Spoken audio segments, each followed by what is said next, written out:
give me 1 second. Ah, it's too late. We're already on air. People are actually listening to us at this moment, so I can't go back and change that. Sorry. No, I have not invented time okay. travel yet. I'm working on it. You know, maybe. But so, anyways, I know it's a little late night for a hangout. It's not a rum and coke night. I'm not drinking, nor do I really want to have a rum and coke night. But I do want to talk a little bit about when irrationality strikes and what I've had to endure in various Facebook groups recently. One of the reasons, as you guys know, I was Twitter jailed for about a week because of the takedown that I did with Andrew. And of course, Twitter got all butthurt and thought that I was trying to silence his voice rather than acknowledge the fact that he is just a sniveling, whining, total piece of crap for all practical purposes. And I had a week out, so I had to go to find another kind of hole to test my arguments out and see if people can actually properly analyze them. And so I was on Facebook. And one of the groups I was in, I'm not going to even mention their name because it's not even worth, giving them any kind of publicity. But the base level I've seen. Oh, please tell us. You really want to know? Oh, let me introduce. Yes, By the way, I've got Brian in here. He's from another group that if he wants to talk about the name, he's more than welcome to. But that's a really more highbrow group that so far, well, sort of, but it's not as lowbrow as the one. But it was called Atheists versus Christians Debate Central. Oh, man. Oh, my God. You have picked the pit. Let me tell you something, Steve. Yes, please do. Okay. 1 month of joining that group, my block list went up to 300. That's additional to what I already had. You have trolls from Africa and other countries, and all they like to do is post and run, and it was clogging up my Facebook feed. So finally I just said enough and just started blocking the crap out of these people. Yeah, no, I've totally experienced that. The people that just post and run, I don't even bother with. And I have my block list has got about 20, I think, so I've been in there. Yeah, I have blocked a lot of people. Yeah, I try. It takes a lot for me to block. I will block pieces of shit, but I want people to come after me, right? I really do want to people challenge me, and I'm not going to front. I enjoy mocking dumb people. I think that certain people that don't have a willingness to learn, I will mock. And that's not because they don't know anything. We all have shit knowledge on certain things, right? But if you're going to say somebody's wrong and you have no level of knowledge, not just no expertise, because we're not experts, but you have no level of knowledge to even draw from, and all you do is say, well, your argument is flawed, and you won't give a person a reason why that argument is flawed, that's some pretty base level shit. And so, like Brant says in the live chat, that's cancer. Facebook is cancer. But I realized that going in. So I have different ways I will present myself in different groups. And the group that we're talking about right now, the Atheists versus Christians debate, I'm not a nice person. You fuck with me and I will take your ass out because I am not somebody who's trivialized, or should be trivialized with. I'm not somebody who doesn't know the arguments. Right. And I don't have to. I don't have to be civil in that particular group, right? I'll tell you to fuck off just as much as I'll explain something to you. It all depends on my feelings, right? I have no onus to go out of my way to help anybody out. I do so if they wish me to, because I like doing that, right? Would you agree that in that particular group, you really can't be civil as much as you're like, because nobody in there is civil. They're just a bunch of fucking idiots. Correct. Yeah. Well, and you can tell right off the bat which ones are worth the time. They'll actually have a halfway decent rebuttal. And if the first words out of your mouth is, oh, you're an idiot, it's like, well, okay, how did you deduce that? If you actually took the time and read the argument and read the post, that wasn't written by a 12-year-old. I'm sorry. I don't know how you can get to that conclusion. It's so funny you mentioned that, because I have one person right now. I think her name was Jennifer. She was telling me how much my argument was wrong. And I asked her, well, can you please explain to the audience what my argument is? Which group was this? This is the Atheist versus Christian Debate Central. Okay. And she's like, well, I didn't read your blog. What? I'm thinking, okay, wait a minute. Let me try to at least wrap my head around this. You're telling me that my argument is flawed and you haven't even read it. Damn. That's the height of irrationality, right? Yeah, and then exactly. I have another person who is a nurse, and she said, well, I use the term atheist and agnostic interchangeably, basically. She said they're the same thing. And I tried to explain to her how wrong that is. And I said, well, if you're a nurse, if I told you that I use systolic and dystolic exactly the same way because it's the same thing, would that not be wrong? And she just didn't understand the analogy, right? She's like, well, that's how I use it. But that's it's like, wrong. Oh, it's like, well, at that point, it's just like, okay, fine, you're free to use it. And it's not, if that person, based on what you've just told me, it's not even worth a 5-minute conversation. Well, it's enjoy. I mean, again, I can't say that I don't enjoy fucking with dumb people. I do. I mean, I am only human. Okay, I get something out of it. I just don't do it for the graciousness of my heart that I want to go in and try to educate people. At least not in that group. In other groups, yes. I mean, but in this troll group, I know it's a waste of my time, so I might as well get something out of it, like being able to show people what dumb people do. And let me get my screen share. I know you may not be able to see it. You may be able to, but I'm going to screen share this one comment that I just got like 10 minutes ago or so. Okay. Yep. Here's a person, right, that says, quote, "You clearly don't understand because you want something to be true. That doesn't make it true. You make the very mistake I see a lot of theists make and correct it." This other person, "Oh, that's valid as fuck." Okay. Yeah. If I do not understand, then please show me my mistakes. I'm still waiting. I'm like, show me one and we can go from there. I'm still waiting. Yeah, they're ignoring the tag. So obviously this person believes that they have some mistake, that I made some mistakes, but yet they can't articulate them. Right. And by the way, I'm accused literally of being a theist every single day in this group. That's hilarious. Like seriously, I have a guy right now. Check it out, man. Oh, now I got two Brians in here. This is going to be confusing. Brian, well, one's Brian G. So Brian G, I literally the other day, these people are telling me we have to be atheist or theist. And of course that's bullshit, right? So I said, fine, I'll tell you what I'm going to do. I don't debate often, but I will debate this particular topic as written, that if you are not a theist, you must be an atheist. Oh, I saw that. You saw that. And guess what? He didn't show up. Well, I didn't have it because nobody accepted it. Because the conditions were this: I would debate for charity of their choice. So any super chats would go to their charity of choice, right? I wouldn't make a dime off this, and 1,000 people would watch this, right? At least several hundred. And it would be on Godless Cranium's channel. He offered a host, and I'd have Ocean Caltroy moderate. Oh. And all these people that were saying I was wrong, that I was an idiot, that I was a buffoon, that I was an ignorant moron, piece of shit, just dickhead, douche. Not one stepped up to the plate. Not one stepped up and said they would debate me. And it was the funniest part was they were like, "Well, we're not going to debate you because you're just an idiot." Well, then why don't you come show me that I'm an idiot in front of live, people? Perfect opportunity, right? Why would you turn that down? If I have a chance to figure that you're an idiot, I'm going to go for it. Right? Yeah. Help me out. Explain this to me, Brian G. I don't get it. I don't get it either. And here's the funny part. I'll be honest. Some of your posts, my eyes will literally glaze over because I've not been formally trained on understanding the arguments, negation of P or not P. This, and I did watch the debate with Alex Malpass and Matt Slick way back in the day. That was like a 4-hour epic. And I can't say that I agree with it, but I don't have, I'll be honest, I have no arguments to say that you are wrong. So there is no way. Well, here's the thing, though. I'm not going to come at you. I'm not going to come at you and say you're wrong. I have no basis to say that, But people have to understand, I have no formal training in this either. But I know people that have, right? And they don't find that my arguments are flawed. Matter of fact, I'll turn it over real quick, not to tell them too much about him, but I have another Brian here who's not an idiot. He knows stuff, okay? He knows math. Let's put it that way. Brian, you've read many of my arguments. Would you say that, and again, not putting him on a level that I'm going to write a paper for a journal, but would you say that my papers are pretty well, at least decently written and explanatory and actually make a cogent argument? Yeah, and that's what, education can be garnered. I mean, you might not have a formal degree in it, but it's clear you're quite educated in these matters. Well, I read a lot.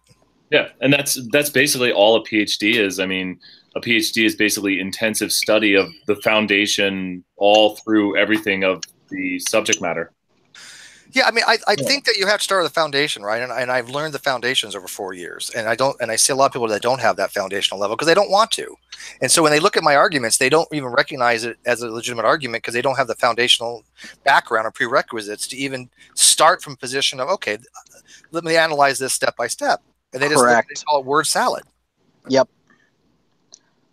Yeah, and I think that's the problem when you bring someone in who's a layman to the debate, because I mean, like other Brian was saying, you'll throw things that, you know, I'm not quite educated on that I'll try to read over and try to understand better. And so, you know, if you go over someone's head, the best they can do is say you're wrong, and they can't even explain why. Right. Yep. That's about 90% of what I get. People just saying you're wrong. And I do have a couple of people that try. I have this one guy. I can't remember his name. I'm sorry. Andrew, I think. And he's actually tried to make a very conservative effort to point out my mistakes, but he's not well trained in this. Is that in the central group or the? No, it's in the center. Yeah, it's in the central group. Okay, yeah. I think I did see his. And I enjoyed that because he actually, even though I think he's, okay, I know he's wrong. He makes me think, right? He makes me go, let me see how I can work around that. Let me see why his argument fails. That to me is challenging. I like that. Yeah.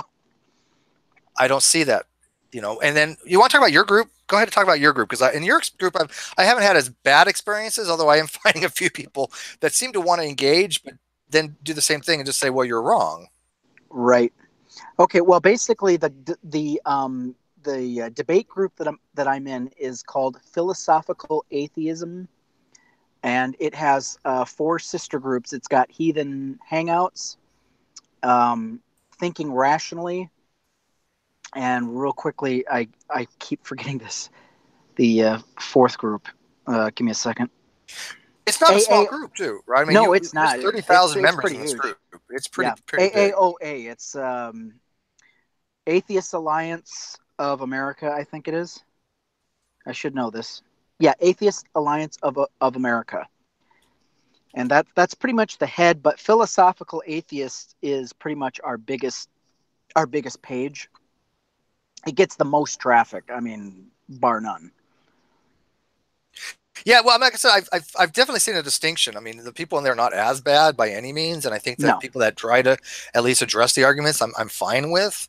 There's definitely no trolling going on, which is good. Oh, no, we squash that. If someone's trolling, they are gone. We don't give second chances. You're done. Yeah, I mean, when I get really upset when people like, oh, Steve's a troll. And then yet everybody else goes, no, I know Steve. He's not trolling you.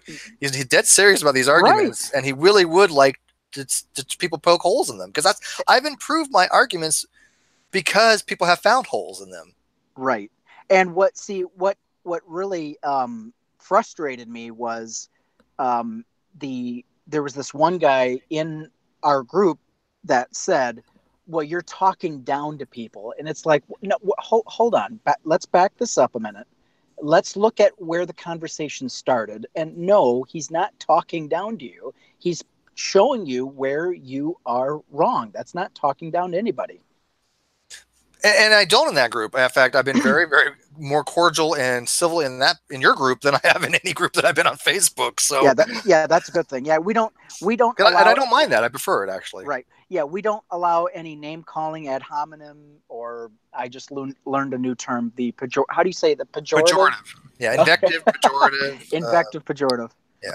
Hey, it's all coming together. Anyway, because technically an ad hom is actually is a type of fallacy. If I insult you, that's not an ad hom. People get that confused. Because if I say, look, you're wrong because you're an idiot, that's an ad hominem fallacy. But if I say, Brian G., you're wrong, here are all the reasons, and I give all the reasons why you're wrong, and you're an idiot, that's just an insult. People don't get that. Yeah, I think the term ad hom is being misused slightly, but we're gonna. It sounds smart, so we're gonna keep it. Yeah, no, it's an okay abuse. I call it an abusive notation thing because in mathematics, there are things that call it abusive notation where you can kind of get away with using kind of things that aren't totally technically correct, but for ease of understanding. Yes. People see it all the time with working with infinities. You say like infinity plus 1 to try to get the concept of you can't change an infinite group by doing any finite process to it. But in reality, you know, infinity is not a real number. You can't add 1 to it because it's not a number that you can actually have a binary operator with. But it's an abuse of notation, right? Yes. Did I just lose half my audience? They hate math shit, by the way. That's okay. I mean, I'm all about learning, and you know, and that's one good thing about our group is as soon as name calling starts, we try to squash it right off the bat, or we'll mute you. You won't, if you don't stop and you don't listen to the moderator, you're going to go on a 24-hour or 3-day mute, depending on what. I was really impressed by Mark. Mark came in and just laid the hammer down. I was like, oh yeah, crap. It was great. Dude, oh man, I'll tell you what, he's been reading a lot. So I mean, he used to come down hard on a lot of things, and his arguments have definitely improved. That's the whole goal, I think. Yeah, right. And he's one of our top head moderators. I mean, he was there when this group started, so I have a lot of respect for Mark, and I value his opinion. I'll go to him for anything as far as functionality of the group. Is this post okay? And yeah, so I would love, and you know what? Also, we are looking for content creators or people that are willing to, how do I put this? People who are willing to submit content like videos to our website, AAOA. And what topics? Anything. As long as it has to do with atheism, philosophy, that sort of thing. I mean, I don't think it really matters. As long as you're not going to talk about gardening or whatever. I mean, that's kind of way off the topic. But yeah, I mean, like Freedom from Religion Foundation. I don't know if you're familiar with them. I am. And okay, and then you see what content they put out video-wise as far as legal cases that are going on across the nation. So stuff like that, but related to our group. That's basically what we're looking for. So yeah, I mean, I was approached to be a content creator, but I'm like, I don't have any equipment. I don't have any. I do some original videos, but I prefer the live hangouts. The reason being is I've done this for years, and being able to adjust on the fly in real time to have a conversation back and forth is not an easy thing. It's a skill that has to be developed after a period of time, and not everybody has that skill. I don't have the skill to make decent videos like I see from other people that I know that are very good, skilled content creators. So I don't try to do that. I can, and I have, but this is the format I prefer better. Right. Well, even if it's your green screen behind you and a mic, that's fine. They're not looking for splashy, flashy graphics. If they pick a topic, I mean, I wouldn't mind like explaining a specific topic. Yeah. Yeah. I just have to know what they have an interest in. Like I was explaining verificationism and logical positivism to what's his name, Mark, and he was receptive to it. He's like, I never heard of this before. This is interesting. Yeah. And I got to tell you, one of the greatest compliments somebody can give you is, man, I've never heard of that before. Explain it to me. Wow, that's new. That's awesome. That's a new concept to me, right? Yeah, and I think you've got the ear of the other moderators. Again, we're watching, we're making sure that we don't create a dumpster fire. I mean, one of my posts created a major dumpster fire. What was it on? It was about what was going on in Israel versus the Palestinian issue. I could do it, yeah. Oh my God. I had no idea how many. Yeah. That's a hot button topic. Well, this is strange. This is off topic, but I had no idea how many atheist Trump supporters there are. Holy shit. Really? Oh my God. I thought that was more of the evangelical thing. I've been blocked by so many atheists because I'm like, well, wait a minute. What about separation of church and state? Does that no longer matter to you? Block. I'm like, damn. Wow. I was like, I mean, you go to the Christopher Hitchens Appreciation Society or the Sam Harris Boat Party atheist group. Man, a lot of conservatives in there. I mean, wow. I thought you were an admin in that group. They couldn't block you. No. In philosophical atheism, yes, but I'm talking about other groups that I'm involved in. Oh, I gotcha. But also in our group. I mean, it got so bad, they actually told me, look, we have to take your post down because, I mean, people are at each other's throats now. I'm like, okay, fine. Politics, yeah. politics makes strange bedfellows. I was shocked. I mean, I used to be a conservative, as a conservative Christian.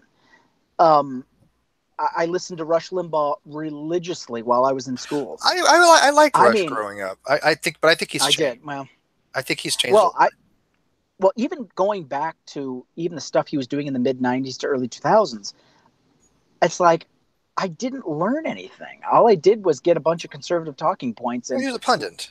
Right. Well, sure. True. That's true. And yeah. I read both of his books. I did too. The Way Things Ought to Be. Mm-hmm. Oh yeah. I found him in a. I told you so. Yes. See, I told you so. I even got the audiobook. I wasn't satisfied with just the book. I had to hear it in his own voice. So, yeah, I found him in an old thrift store. I'm like, oh, I can't believe this is here, and so I bought it. But yeah, it's just strange. It's like unbelievable. But yeah, there are a lot of conservative atheists out there that will fight tooth and nail to support Trump. That's really quite surprising, actually. It's shocked the hell out of me. I mean, I'm not much into politics, but I mean, I'm not an idiot when it comes to politics. But I got to tell you, I'm just appalled at the shit that Trump has done. Yeah, I mean, he's just not a good president. No matter if you are, a Republican or a Democrat, I cannot see for the life of me anybody looking at the shit that he's done and going, "Yep, that's what I would expect from a president." Correct. Well, Steve, you were alive during Nixon, and Nixon got in trouble for the Watergate for, I'm a little younger, sorry, but he was doing surveillance at the Watergate Hotel on his opponents, correct? Yeah, but Nixon, first of all, what Nixon did, I don't think he was right, but it was nowhere near the level of what's going on now. And plus, I was 4. That's okay. Well, we were kind of bombing the shit out of Cambodia as well, so With what I just look at, what's going on now in America, with just we have a president who we know sleeps with porn stars. I mean, you can do that if you're the president. I mean, not. I don't care about that. Kennedy. I know. But like the Christian moral majority voted this guy. Right. That's what blows my mind, is that they voted this guy in. Grab by the pussy. It's not much better, but I just can't believe that this guy's our president and the moral majority supports him. Like Mike Pence is his VP. It's ridiculous. Yeah, and not only that, an alternate reality here. I know what I did is not illegal. It just blows my mind. I couldn't agree with you more. And also, they are praying, crying out to their God that he gets elected this next election. You know what? I've predicted. I think I predicted most of the elections so far. I mean, I even said Bush was going to get reelected, and it was like, "Are you crazy?" And I was like, "Oh, you know what?" I was even like, "Trump's going to have he could actually pull it off if he gets the 4 states that he needed." And once he got Florida, I knew he was going to win. But people were laughing at me. They're like, "Oh, no way! It's definitely going to be Hillary." I'm like, "You guys are wrong." As soon as Hillary, this is what sealed it for me. As soon as Hillary got the nomination over Bernie Sanders, it was done. It was done. Bernie would have won. Oh my God! I think Bernie would have won. Exactly. There's no way. Because one of the reasons Trump won wasn't so much they thought Trump would be a better president. They were just hate Hillary crowd, hate Hillary crowd, and I was like that. And I understand that mentality. I still have it, and I don't say that was wrong to have. We didn't really, we had no idea how bad he was going to be. But I remember going into the election, and I even said that. It's going to be let the world burn. I'm like, he was going to be the worst president we ever had. Even Michael Moore. On the Trump. Sorry. Go ahead. No, go ahead, Brian. On the Trump versus Bernie, Real Clear Politics had Hillary leading Trump by, I think it was about 2%, and Hillary won the popular by 2%.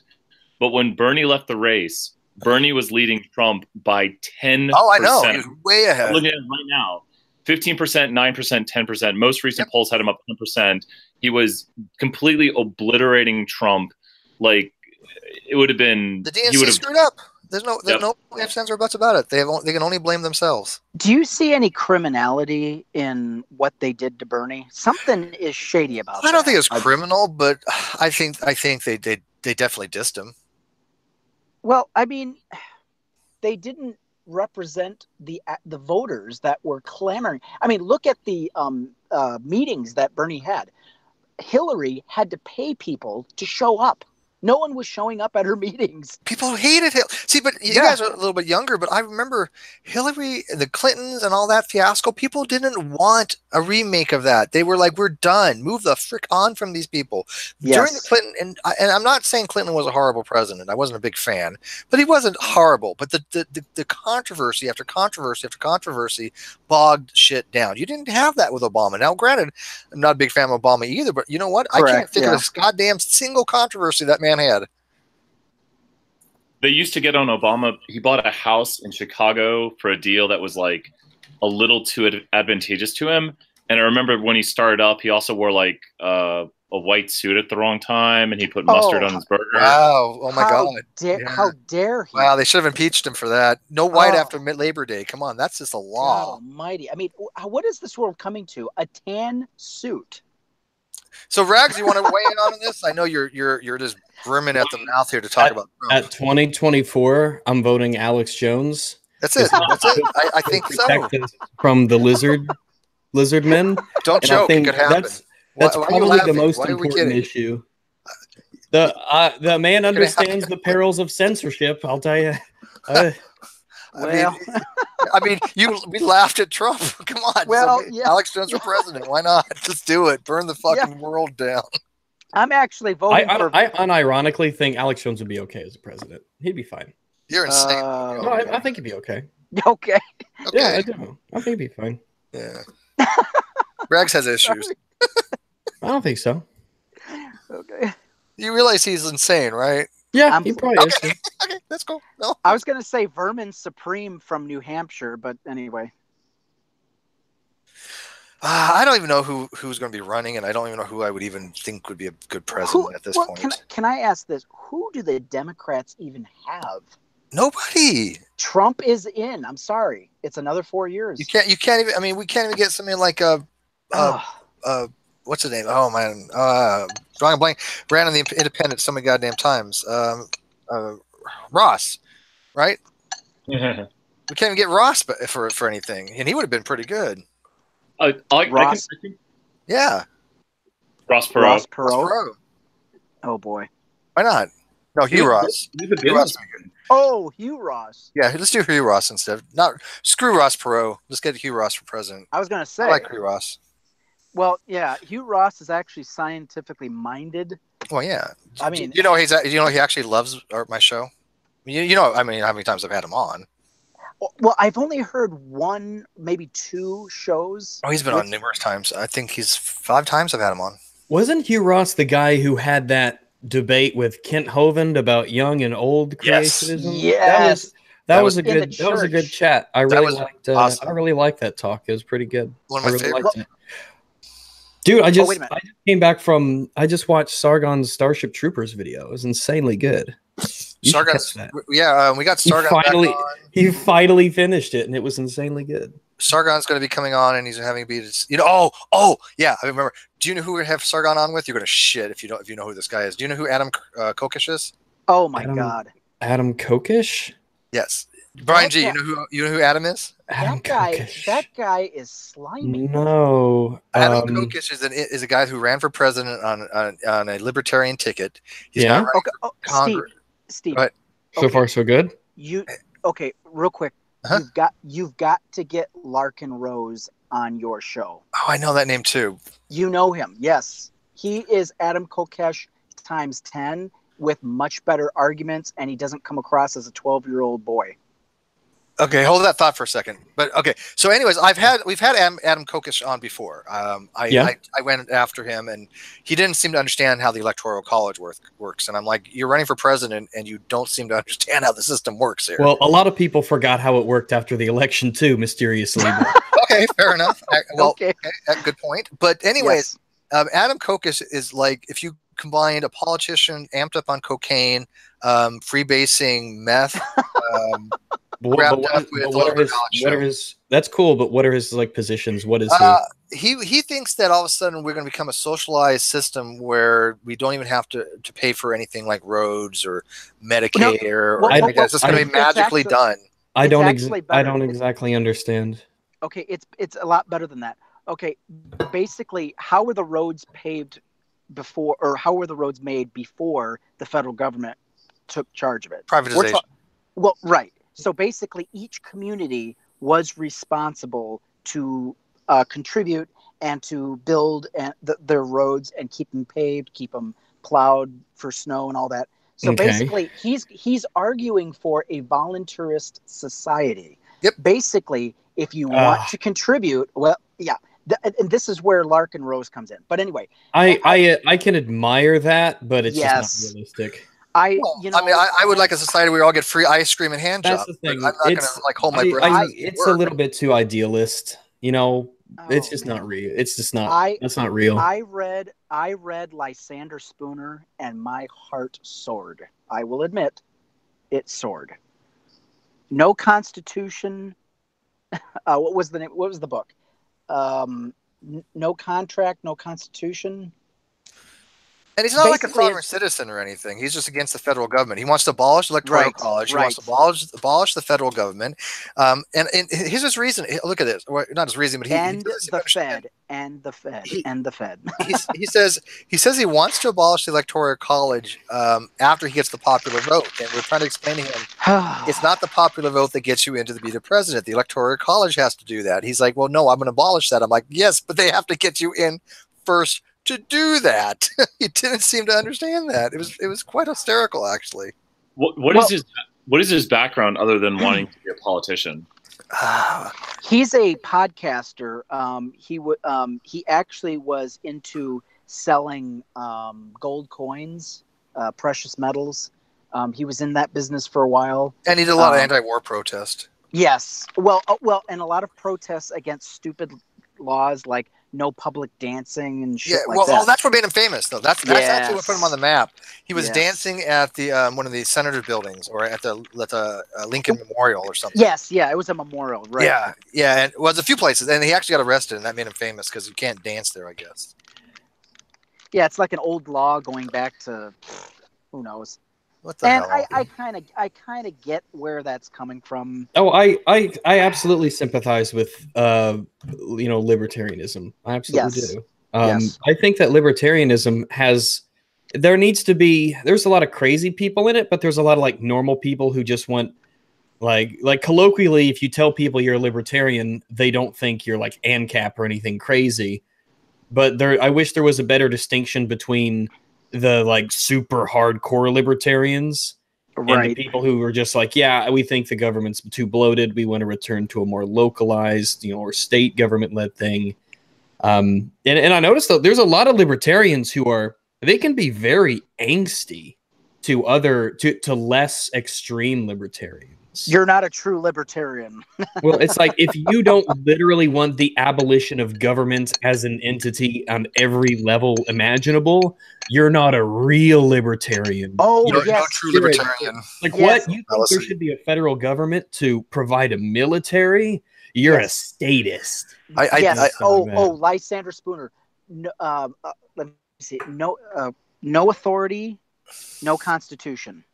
No constitution. I love me some Constitution. I'm a constitutionalist. I don't know if I'm a strict one, but I am definitely a constitutionalist. But I just had the funniest thing I've seen in a while in the live chat. I have a talk on one of the other channels. There's going to be a Modern Day Hysteria's channel with Standing for Truth, Scott of Fiction, Jackson Wheat, and a few other people. And and I asked Standing when he's going to come into my channel, and he's like, "Well, I need to prepare for us. You're the final boss." And I'm like, "Oh, okay, cool. I'm like the end. If you could get past me, you're considered to be pro, I guess. Because I've never lost a debate. Because I've only had a couple, but whatever. I still never lost one. Well, I'm not exaggerating.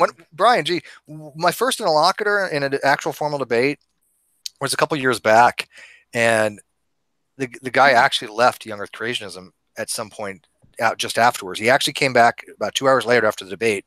We were still doing an after show, and he said, "I looked into what you said, and I think you're right." Yes. This was on Mac Revolution, and I told him exactly how to look at Mac Revolution, where to find the data, and it just that and a few other things started him down this path of, oh shit, I can no longer be a young Earth creationist, and he left it. So I consider that a win. When your opponent leaves their position, that's how much bigger win can you get for a debate, right? Yeah, I've actually gotten halfway through that debate. I think you're talking about. I think it was like a hangout with a bunch of other people. Yep. And I'll tell you what. Growing up, I grew up as a young Earth creationist. We watched Kent Hovind creation seminar Sunday nights, right before main church service, and he was like the rock star of proving evolution wrong. And it's like, and growing up, I mean, that's all we knew. It's like, well, God created the world in 6 days, and blah blah blah, Noah's flood and all that. And then you actually start to hear the other side, and you get exposed to primary source data. You get to be exposed to the actual technical papers. Dr. Mary Schweitzer, thank you very much. And then you find out, I've had her on too, actually. You know that? Yes, I watched that, and I share that in every group that I'm in. Yeah. Oh, yeah. And she's a Christian. It's like, how do you explain? Where's the conspiracy? You've got BioLogos, which is run all by Christians, and they accept the scientific facts of evolution. There's young Earth creationism doesn't have a peg to hang their hat on. I'm sorry. Yeah.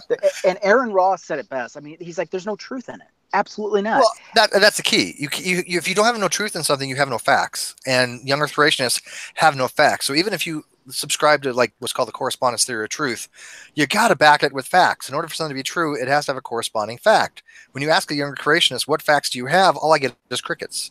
Absolute crickets. Or they'll appeal to redacted, quote mined third-hand sources from somebody who doesn't even understand the science to begin with. And Kent Hovind, there was this one scientist he absolutely adored to quote mine from him. What is his name? Which one? Not Jerry Coyne. Occam's razor. Occam's razor. Occam's razor. So he's a biologist? Gould? Stephen Jay Gould? Yes, Stephen Jay Gould. Yeah. He constantly quote mined from that guy. Oh, he was the most quote mined person in the entire world ever. By far. Be. He was. No, he seriously was. He's known for being quote mined worse than any other person in human history, I think. Yeah, because I mean, Kent Hovind would take two phrases from like 3 or 4 pages in a chapter, and it's like, well, wait a minute. And then when I watched Logic, his channel, and he addressed all of Kent Hovind, well, most of Kent Hovind's canards and goofs and gaffes. And it just unbelievable. When you're exposed to the primary source data, it's like, oh, it doesn't say what Kent Hovind said it did. Huh, interesting. And then you go back and listen to him debate like people like Herman Mays, Aaron Raw, and Professor James Downard, and a couple of others I can't think of right now. James Downard's a professor? Well, I call him professor. Okay. I don't know. I don't. That's my nickname for him. I don't. Maybe. But all these people are secondary redactors. I mean, none of them do any primary research hardly. There's like 30 primary young Earth creationists in the world. The rest just all they do is parrot them. That's right.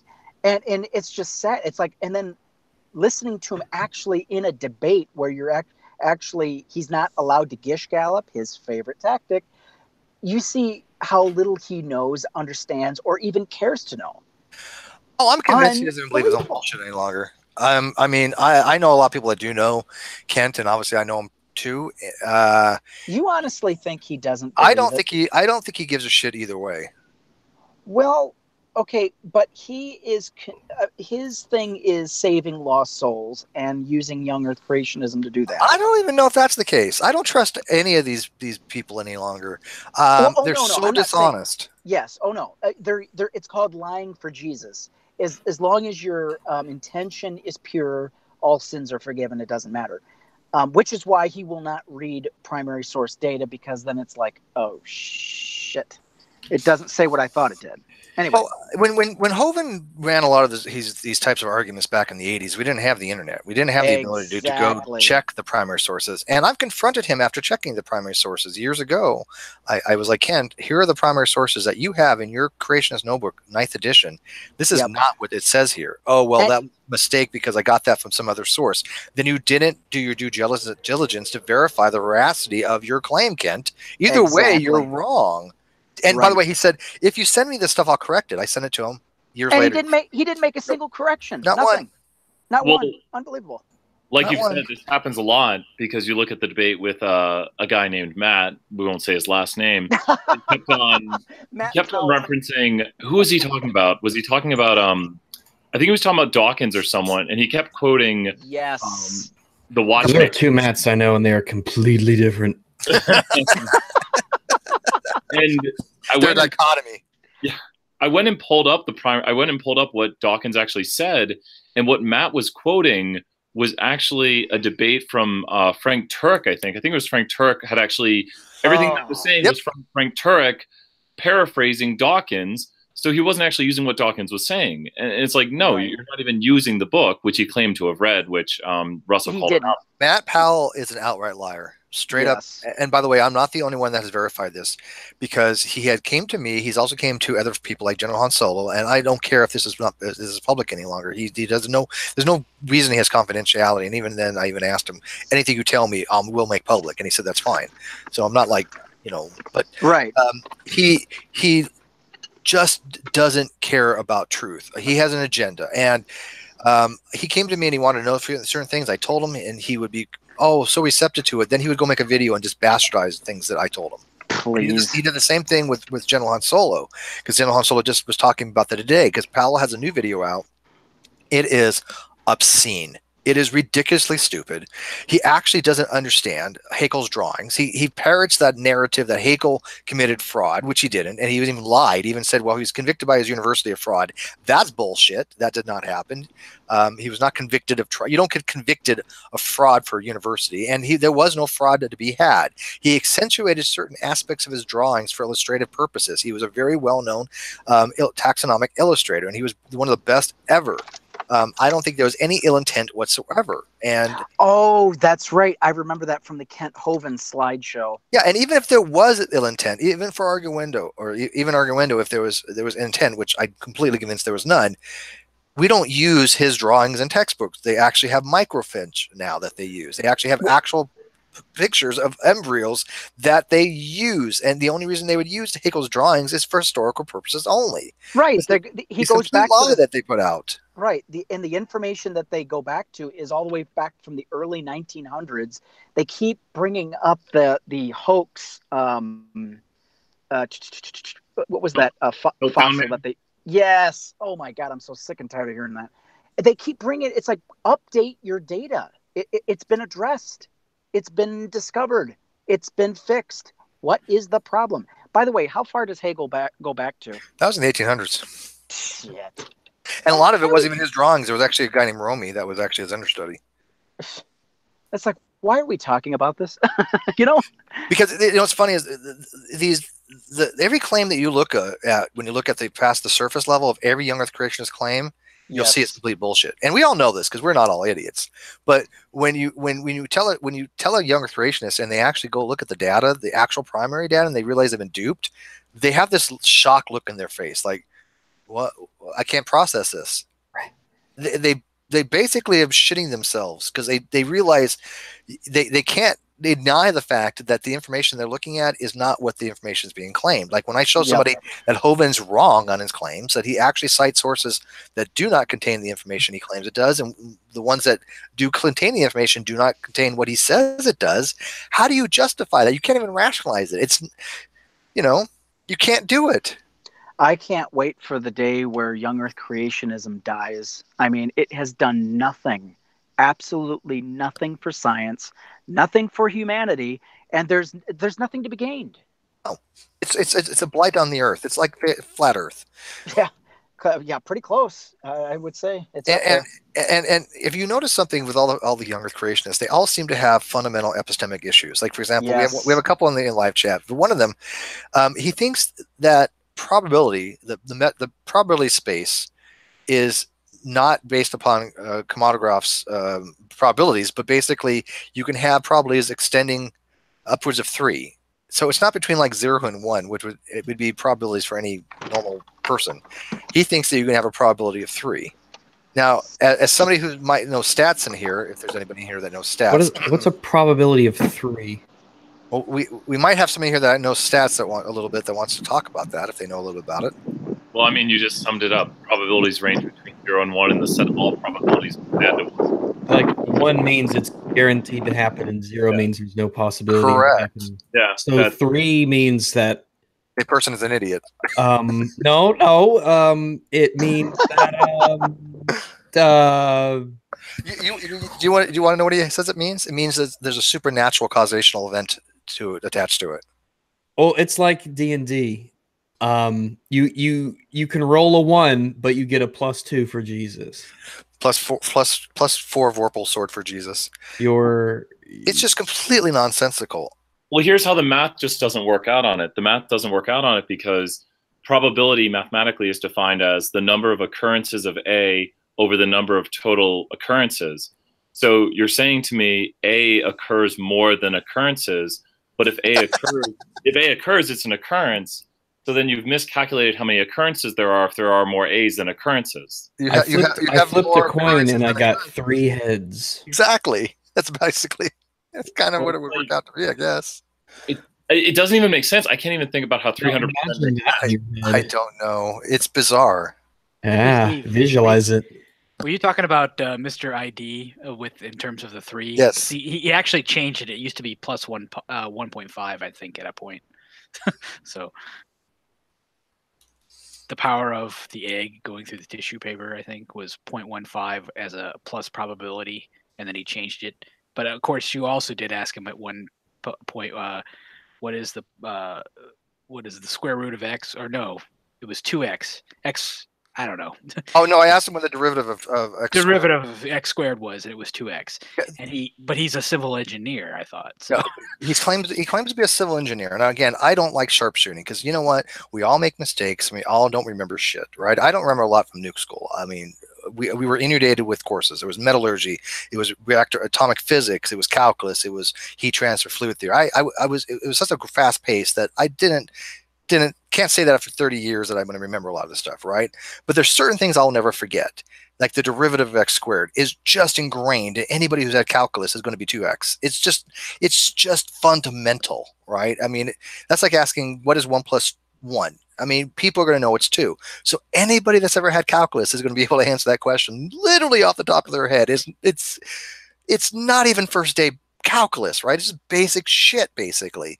Well, I was even curious to talk to like even a rudimentary practice civil engineer and saying how often does that come up into play in your formulas without even thinking about it. You probably have an algorithm or a macro for it on your calculator at this point because you know it so well. But he didn't even know anything else about engineering. I asked him what Young's modulus was. He didn't know. I asked him what the thermodynamic laws. He didn't know. I asked him laws of motion. He didn't know. I'm sorry. If you have an engineering degree, you are going to know certain freaking facts. It's just not possible to have an engineering degree and not know basic math. I'm sorry. Well, it's interesting. It's not just in civil engineering. It's in engineering from bioengineering. Engineering, exactly. So I thought that was a little profound of him to say that. But I was speaking to him in the outside chat, and I was trying to be sincere to the point where I was just like, look, you have a lot of points you're trying to make, but you need to clear up your English because until, if you're making these points in English, and I'm not trying to be offensive to him, but it's just like you speak broken English, period. And he said grammar can be fixed, but not but science is always true. I understand him fine, though. I'm not going to diss him for that. I mean, he's Filipino and he lives in Japan, so it's very difficult linguistically. I don't fault him at all for that. It's just his understanding of these topics are fundamentally flawed from the get-go. Right, but he claims he wants a worldwide audience, and if he wants respect and articulating, that's my key word, articulating his. There are crazy people all over the world. Well, he has 6 science books on Amazon self-published, and you can't read them because they're in broken English. And I'm not harming him for that. I'm not saying, hey, bad on you, but I'm just saying it would help if you made them a little more clear. If you spoke clearly in terms of your syntax and everything. That's all I was telling him, and he was just like, it doesn't matter because science is always true, grammar can always be fixed. I heard that the libertarians want to abolish the syntax. It took me a second, buddy. Among other taxes. Say what? Say what? Well, syntax is spelled syntax, so it could be the sine wave. I don't know. Or that's that. Syntax has also been confused with a laundry detergent too, so they could want to ban laundry detergent. No, I'm just kidding. I usually get the Ajax. Ajax and syntax. Well, no, that was his brother. I usually get borax. I usually get the it's just a semantic argument. And let me, for clarification purposes, explain something to people. Semantics have a meaning. The word semantic has a cognitive meaning, which means cognitive meaning. When you are saying that you have a semantic argument, you're dealing with an argument dealing with meanings. And I don't think people quite understand that. Matter of fact, the most interesting arguments can be semantic arguments dealing with the meaning of things. And I find when people don't understand an argument, they'll use words like, "Oh, that's just semantics," or that's but Steve, can you define? And I'm like, no. I'm like, that's not a semantic argument. It's logical. Okay, I'm giving you a logical argument. There's no semantics involved in here. It's just weird. It's a verbal hand wave, more or less. It's just. It is. Well, you're just. What do you know, Mike? You're just speaking word salad.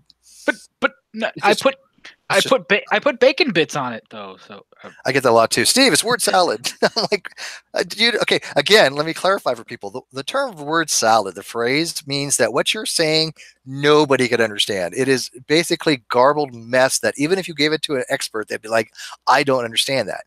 If somebody says something and you don't understand it, it may be unintelligible to you. You can't interpret it, right? There's no intelligibility to you, but doesn't mean that it's word salad.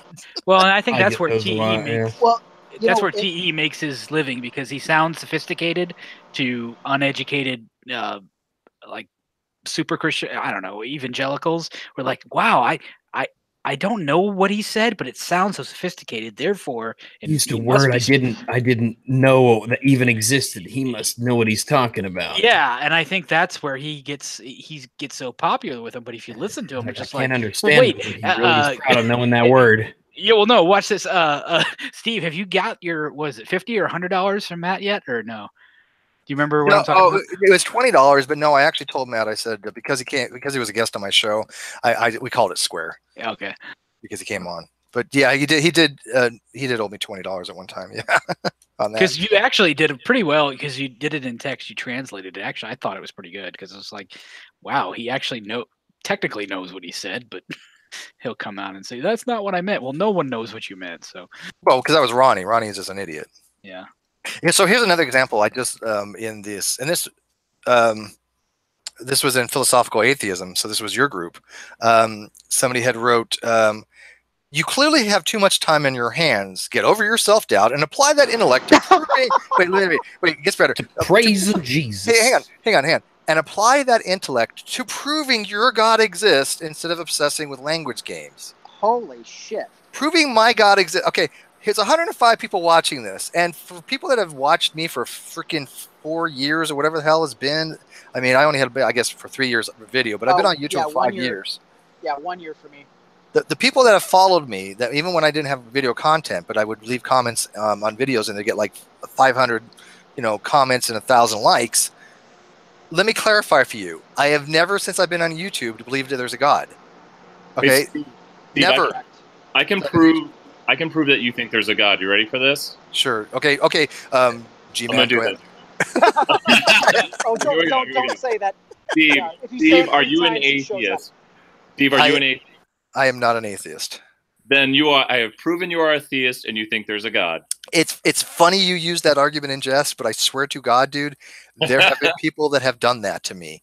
I have this one person. His name's Scott in this other group, the atheist versus Christian group, where he has told me I'm a dishonest person because he has seen me say that I'm a theist. He has seen me say that I'm a Christian. And I've asked him, well, when have you ever seen me do this? And by the way, one thing I got to tell you, Brian G, one thing I really like about your group, you have a stipulation, show evidence. Yes. Yeah, you cannot. Love that. That's called, intellectual dishonesty, claiming something and then showing no papers, nothing to back up your claims. So, yeah, if you make a claim, you had better back it up or you will be challenged. And if you continue and persist, you will get muted. Speaking of which, can you mute between? There we go. Thanks, because you have a lot of background noise. But yeah, thank you for that. By the way, I really like that rule because if you haven't noticed, I've shown evidence. I've shown many citations, and people just ignore them. But anyways, so this person used a screenshot of me saying, and I shit you not, I can even you can go there. I can show you from screen sharing, but it says, I am not an atheist. And he's using that as evidence to say that I'm saying that I am a theist. And I'm like, do you not understand? Me saying that I am not an atheist does not mean that I am saying that I'm a theist, dumbass. Well, there's your proof. Yeah, you've been outed, Steve. You're caught. And even if it was the case where there was a dichotomy, let's assume that atheism and theism is an actual dichotomy. Now, I do agree to a certain extent that they're ontological dichotomy in a way that they're actually called contradictory, meaning that if theism is true, atheism has to be false. So that in regard is in a sense ontologically, but that's an existence thing. God exists or God does not exist. That is a dichotomy, right? So even if that was the case, me saying that I am not an atheist could just mean that I make a mistake. I don't understand these terms, and that doesn't mean that I'm applying that atheist label to me. So even if the argument that he's making is flawed from the get-go, but he doesn't understand, you do not have to be an atheist or a theist. There are other positions, and what they want to do is wrap their head around this narrative from YouTube University that if you're not one, you're the other because I watched this video and this is what they tell me. They're not willing to actually entertain the thought that is only what you find on YouTube, Twitter, and other social media. You do not find that in the literature. There's only really 3 main papers and things that I've ever read that actually purport the lack of belief narrative. There was Anthony Flew, The Presumption of Innocence, 1972. There was George Smith in 1974. He wrote a book called The Case Against God. Horrible book, ridiculous. And Steve, what's his last name? I know you. Brutisoff. Starts the B. I can't ever pronounce it. Bruninoff. Well, I don't know. He wrote an article piece in the Oxford Handbook of Atheism, and but he's he's a theist. He's actually a religious studies professor, right? People don't really. What is it? Boulevard. I hate not knowing something. I think I know who you're talking about, and I can't think of it either. But I mean, there is an interesting, because you talked about dichotomy, but there's also a binary method of thinking. That's his name, Bullivant. Yeah. Okay. There's a binary method of thinking where if you're attacking a theist narrative in terms of whether it's anti-science or whether it's evolution versus God, or evolution versus science, which is also, I think, in my opinion, a false dichotomy. But I mean, because even if you prove evolution is wrong, it doesn't prove God. But I mean, they get to a point where it's just like, look, I have a narrative, and anytime you poke holes in it, I'm automatically going to classify you as an atheist. I think that happens so often, and it's just like, wait a minute here. Are you listening to yourself? Do you understand that this whole notion of a 6,000-year-old Earth is based on Usher's chronology, and also based on a false understanding of that, and also on pseudoscience and assertions made by Ken Ham? I mean, it's just like, do you even know who you're listening to and following, or are you just that susceptible to charismatic argument? No, they're just parrots. As a matter of fact, one of the biggest things I've noticed with the atheists from these groups is their Pavlovian responses. And I'm actually going to coin that little, atheist Pavlovian response, APR.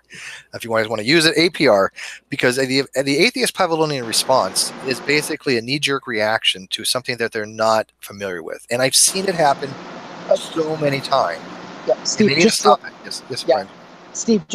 quick. You don't want to use that term in our group. No, I don't. Yeah, Pavlovian is very offensive to dogs. Yeah, well, I mean, I can say that it's like a Pavlovian response. I don't think that's too pejorative, but I'll refrain if you don't think so. But that's exactly what it is. It is a Pavlovian response, and I agree with you. By the way, atheist NPCs. Yeah, well, like I remember once that when an Arn was hanging out in a hangout, and I had Godless Girl and Josh, aka Rational Realistic Nihilist, come in. Now we both know that they can troll. They can definitely troll left and right. However, Josh knows his stuff, and I think Godless Girl knows her stuff pretty well too. But they came in with a purpose, literally to troll Arn, and they were running Photo's argument against natural selection, which is not a bad argument. It is a deep philosophical argument. It has nothing to do with biology per se. It has to do with philosophy and what's called instantiation issues. And of course, Arn, not knowing this particular argument and not being philosophically, literate of this argument, was using the most ridiculous defenses I've ever heard. And they were just laughing at him because they were going out of their way to show that somebody, even like Arn Ra, instead of actually listening to the argument and trying to object to the actual argument itself, just will have a knee-jerk reaction. Because it's not an easy argument to understand. And they were right. I mean, they weren't wrong in their the way they were presenting the argument. But I was like, okay, Arn, they're not telling you bad information. This is not saying that natural selection doesn't exist, right? Because he's just like, well, we already know natural selection exists. You're just an idiot. And I'm like, Arn, that's not Photo's argument. First of all, Photo is a philosopher and he's an atheist. So he accepts evolution. There's nothing like about him saying that the problem with natural selection is, philosophically speaking, how do you determine what coextensive traits that natural selection is selecting for? And if you can't make that determination, then you can't say that there's no what's called instantiation issue. Because if I say, let me explain instantiation real quick for those that may be confused here. If I say to you, Brian G, Lois Lane knows Superman can fly. That's a true statement, right? Correct. Okay, but if I change Superman to Clark Kent, even though they're the same entity, there's a instantiation problem there, because now I've changed the truth value of that proposition. Because Lois Lane doesn't know Clark Kent can fly because she doesn't know Clark Kent is Superman. So even though it's the same reference and even it's the same object, by changing that coextensive trait, I've changed the truth value of the proposition. That's Photo's argument, and he's right about that. Could you? I'm sorry. Could you repeat the definition of what the analogy you just gave? What was that again? It was called a instantiation. Instantiation. I was trying to. Instantiation is to actually take something and make an instance of it from a generalization of some sort. Gotcha. Thank you. In a roundabout way. Pardon the interruption. I'm sorry. Yeah. So if I say like a something like a set like a value of a, and I instantiate it with something, it means I'm putting something into there in a really rough way of saying it. But if I instantiate the coextensive trait of Clark Kent with Superman, that proposition is no longer a truthful proposition. It changes the value. So when Photo is saying, well, we don't know what natural selection is selecting for. Is it the whiteness of a polar bear's fur that is selecting for that phenotype? Or is natural selection selecting the coextensive trait of it being camouflaged? Because both of them are true. The bear is camouflaged, more likely to survive and reproduce. The bear is white, which is more likely to survive and reproduce. Those are corks. Well, because white tends to propagate more. White. Not these days. Yeah, it's we're dying out. It's okay. There won't even be white people in, I don't know, 100 years. We are a new race. We will prevail. It's cool. I like the what is it called? Milano? Gorgeous. Absolutely gorgeous. What, mulatto? That's different. Mulatto. Whatever. Mixed. I love mixed. I think it's gorgeous. I mean, I had to work to get my tan back in the day. I mean, I would have rather been born with it. Shit, yeah. Do your children inherit your tan? Yeah, well, they used to believe that, right? Lamarck. Well, I think in terms of instantiation, I'm getting hung up on one aspect of it. You're not pointing out that it's an example of something, an actual example, but you're basically, I don't want to get hung up on what you're stating about, for Lois to understand that Superman can fly, she does not have to know that Superman is actually, Clark Kent is Superman. Correct. Okay, and I think that's right. She doesn't have to know. Yeah. It's just think of the proposition, right? We do a lot of things propositionally. That's why I think it's much easier to define atheism propositionally. So if I have the proposition that Lois Lane knows Superman can fly. That is a true proposition. Now, and let me clarify when I say this true proposition. There what's called fictionalism, and there's also called true false propositions. I think they're called. I'm trying to remember the next name. I'll look it up. But basically, there's the propositions that because there's fictional statements, do we evaluate them as true? Because there's actually no real ontology for Superman, right? Superman doesn't exist. So is that a true statement? Well, no. There's no corresponding fact of reality. So it all depends on what you're going to be using to evaluate the proposition. And I'm trying to think of the name of the term for that. It's the same thing as if I say like the King of France is bald. Somebody help me out here. I hate drawing a blank. What are these types of propositions called? Come on, I have a lot of smart people in the vegan. Smart people. Rags. Smart people. I'll think of it. It's not hypothetical. It's It's a Bertrand Russell phrase that he came up with, but I can't remember the name of the phrase. It has to do with the type of truth statement. Oh well, I'll think of it eventually. Then I'll be like, yes.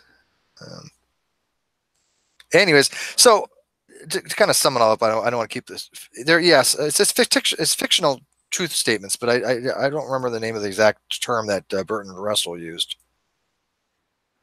I can look it up while you guys talk, by the way. How you been doing about that weather, man? What do you got to bring for us, Rags? By the way, how you been? I've been well. Good. I've been concerned about you, making sure that you're okay, man. Have you been? Well, I mean that whole Kavanaugh thing and stuff like that. You know, I didn't want to piss you off because you were wrong and shit, and just me coming after you for you being completely wrong and shit. You know. Oh, I didn't know I was. Yeah. We're gonna have to talk about that one day, by the way. If you want, sure. No, not tonight. Another time. Yeah, get Ian too. That way you can can't say that I picked on just you. I can beat up on Ian too. And I haven't talked to Ian in ages. I miss him. Yeah, he's him and Olanby over there on getting their channel kind of rebranded and restarted, doing the hype break stuff. They're doing what? They got a channel going on called Hype Break where they do like tech news and gaming stuff. I watched some of his live streaming on Twitch. So, and by the way, I can't figure this term out. It's a very specific term in philosophy. And is it logical equivalence or is it logical? No. It's not. It's a very common term. Well, it's not. Okay, I shouldn't say it's a very uncommon term, but anybody in philosophy should know it, and I just can't think of it. God damn it.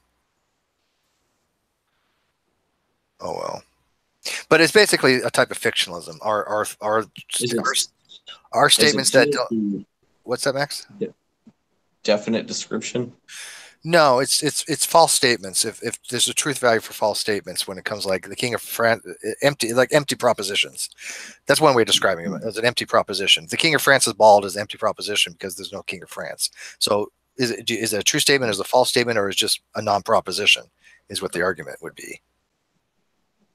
So it all depends on how you want to evaluate it. So when I say that Lois Lane knows that Superman can fly, generally speaking, I would say that's a true statement because we know within the scope that we're referring to, right? We're not saying that ontologically there's Lois Lane and that Superman exists, right? We're just saying that according to the story, she knows. So you couldn't use a correspondence theory of truth. You would have to use some other theory of truth. Harry Potter's and Gryffindor and all that stuff. Yeah. Would you assign like a truth value to a lot of things too? Or I don't know, but when you're talking about the bald, the King of France is bald, that's kind of what rings a bell for me, but I don't know.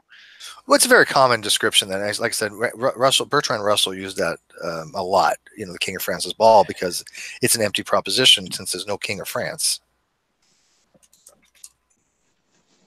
Well, and see, the thing you need to worry about too is if you point out the analogy about Lois Lane knowing that Superman can fly, even though she doesn't know that Clark Kent is Superman. Somebody could say, well, it doesn't matter because Superman nor Clark Kent nor Lois Lane exists too. So I don't know. Yeah. And those people are what we call fun at parties. Well, the instantiation problem is definitely a real thing. They've known that for a long time. I mean, the one instance was Hesperus and Phosphorus, which was the names for Venus, right? Because I may know that Venus is Phosphorus, but I may not know Venus is Hesperus. So if I say Steve knows Venus is Hesperus, that's a true statement. But if I change the coextensive property to Phosphorus, that statement value could change because I may not know that Hesperus and Phosphorus refer to the same object. Boy, well, we learned stuff here. Isn't that cool? Isn't that fun? No, what do I know? I'm just an ignorant buffoon. That's all. Well, I won't lie. Thinking in terms of like the superhero context, I think Matt Dillahun brings that up a lot. It's like theists will call in and they'll say like Jesus existed in Nazareth, and that's a fact. And people will say, well, Spider-Man existed in New York. New York exists, but that doesn't necessarily mean that Spider-Man exists. I don't know if that's in the same plane, but that's okay. In some ways. Yeah, I mean, I think people need to be a little bit more cognizant of what they mean by truth. Generally, I hear that used because people provide as an argument for Jesus being real the fact that Nazareth or that's not a valid argument. Yeah, that's when I've heard the Spider-Man thing be brought up. You know, we know New York is real. That doesn't mean Spider-Man's real. Well, and that's the only reason I bring it up because what Steve said about Lois Lane and Superman kind of just reminded me of that, and I thought there was a parallel, but I think it only becomes completely irrelevant based on what he talked about Bertrand Russell, is if someone basically says that it doesn't matter because neither of them are real, you almost have to attack a reality, but it's just like, well, no, that's kind of what, in a way, the argument relies on that fact. It's like, we have to know what you mean by truth. Exactly. When I say truth, what do you mean by it, right? It's a hard thing to quantify. So you could say, well, I think what is true is what has a corresponding fact to reality. Well, if that's the case, there's no corresponding fact of reality about Superman, but there's other things out there. I mean, generally speaking, things are either true, if I remember correctly, analytically or synthetically. So an analytical truth would be something along the lines of a priori 1 + 1 = 2 is analytically true, or all unmarried men are bachelors. Those are analytical truths. They're truth by definition. We didn't discover them a posteriori. We didn't observe these things, right? And then so that'd be more of a synthetic way of looking at something. What's a truth by synthetic? And I think that when we're looking at what we mean by truth, we can say things like in the coherentism would be, or the coherence theory of truth would be, what is true is basically what adheres to my web of already existing beliefs, right? If something doesn't jive with an existing belief that I have, then I can't consider that to be true. Like younger creationism to me could not be true because if I adhere to coherentism, it doesn't jive with the rest of the things that I know to be true. We all have a web of belief like that. Would you agree? Yeah, I would agree. Yeah. Okay. And the other ways of looking at truth, there's actually this is not my favorite, but it actually exists, called consensus theory of truth. And it's basically what's true by consensus. And it kind of touches on bandwagon fallacy, obviously argumentum ad populum, but it's not if you actually look into it. But right, because it's a society we hold to be true because as a society we hold them to be true. Well, and I've seen a back and forth argument where someone will say, "Aha, there's a gotcha question on that because you can't say argument from consensus because that's synonymous with argument ad populum." It's not. Right. Because from a science, it's just like, no, based on the information we have, we know this to correct. We're not assuming it or asserting it to be correct based on popularity, and there's a difference there. And I think that's where the misnomer comes from, because people are thinking, oh, because so many people agree and therefore there is a consensus, that is synonymous and identical to argument ad populum, and it's not. But I think it's hard to convey that difference with anybody because they just basically look at the number of people. They look at a mass. Absolutely right. Yeah, when I hear a younger creationist say something along the lines of, "Oh, that's just argumentum ad populum," when you quote like a group of scientists, they don't understand the fallacy. Matter of fact, I've noticed when the vast majority of time, especially when I go to some of these Facebook groups, they throw out fallacies and they do not get them right. Now, granted, there's a lot of fallacies, and some of them are not easy. But when you're charged with a fallacy, you need to kind of think to yourself, is this fallacy an actual first? Is it a legit thing? Is it a legit accusation? Because every time I've been charged with a fallacy, almost all the times they're not, except for like the other day, I had somebody charge me a fallacy and they were right. But I thought about it, right? And I couldn't denied. It was obvious, because what happened was I did a syllogism, and in a syllogism you have 3 stanzas and you have 3 terms, but there's a fallacy called the fallacy of four terms, and I accidentally somehow put 4 terms in my syllogism, and somebody who knows about logic said, well, Steve, I think you committed the fallacy of 4 terms. I was like, shit, right? I couldn't argue it. I couldn't double down on it. It was clear. It was obvious. I screwed up, right? That's what you need to do in these types of arguments. But I see too many people, one, not asserting a proper fallacy, and then 2, when there is a proper fallacy assertion, people not recognize them. Because I got to tell you, I've become an expert of straw mans lately. I do them every single day. Hey, Steve, real quick. Yes, sir. Listen, you remember Mark Craighead? Yes, matter of fact, I just put this link in there if you want to listen to. Well, I was going to say, next time, can we have him on the show on your rum and coke night? Yeah, absolutely. Everybody's invited to rum and coke. Okay, cool. This is not a rum and coke night. Yeah, because he told me in the moderator chat, like, damn it, fucker, you didn't take me. This is open hangout. Anybody can come in. All people have to do is message me the link, and I have to know who they are or find out who they are. You know what? I'll let them know. Thank you. Yeah, anybody can come in. This is all open hangouts, dude. I mean, in fact, it's really funny, and I really would like to get you guys' opinion on this.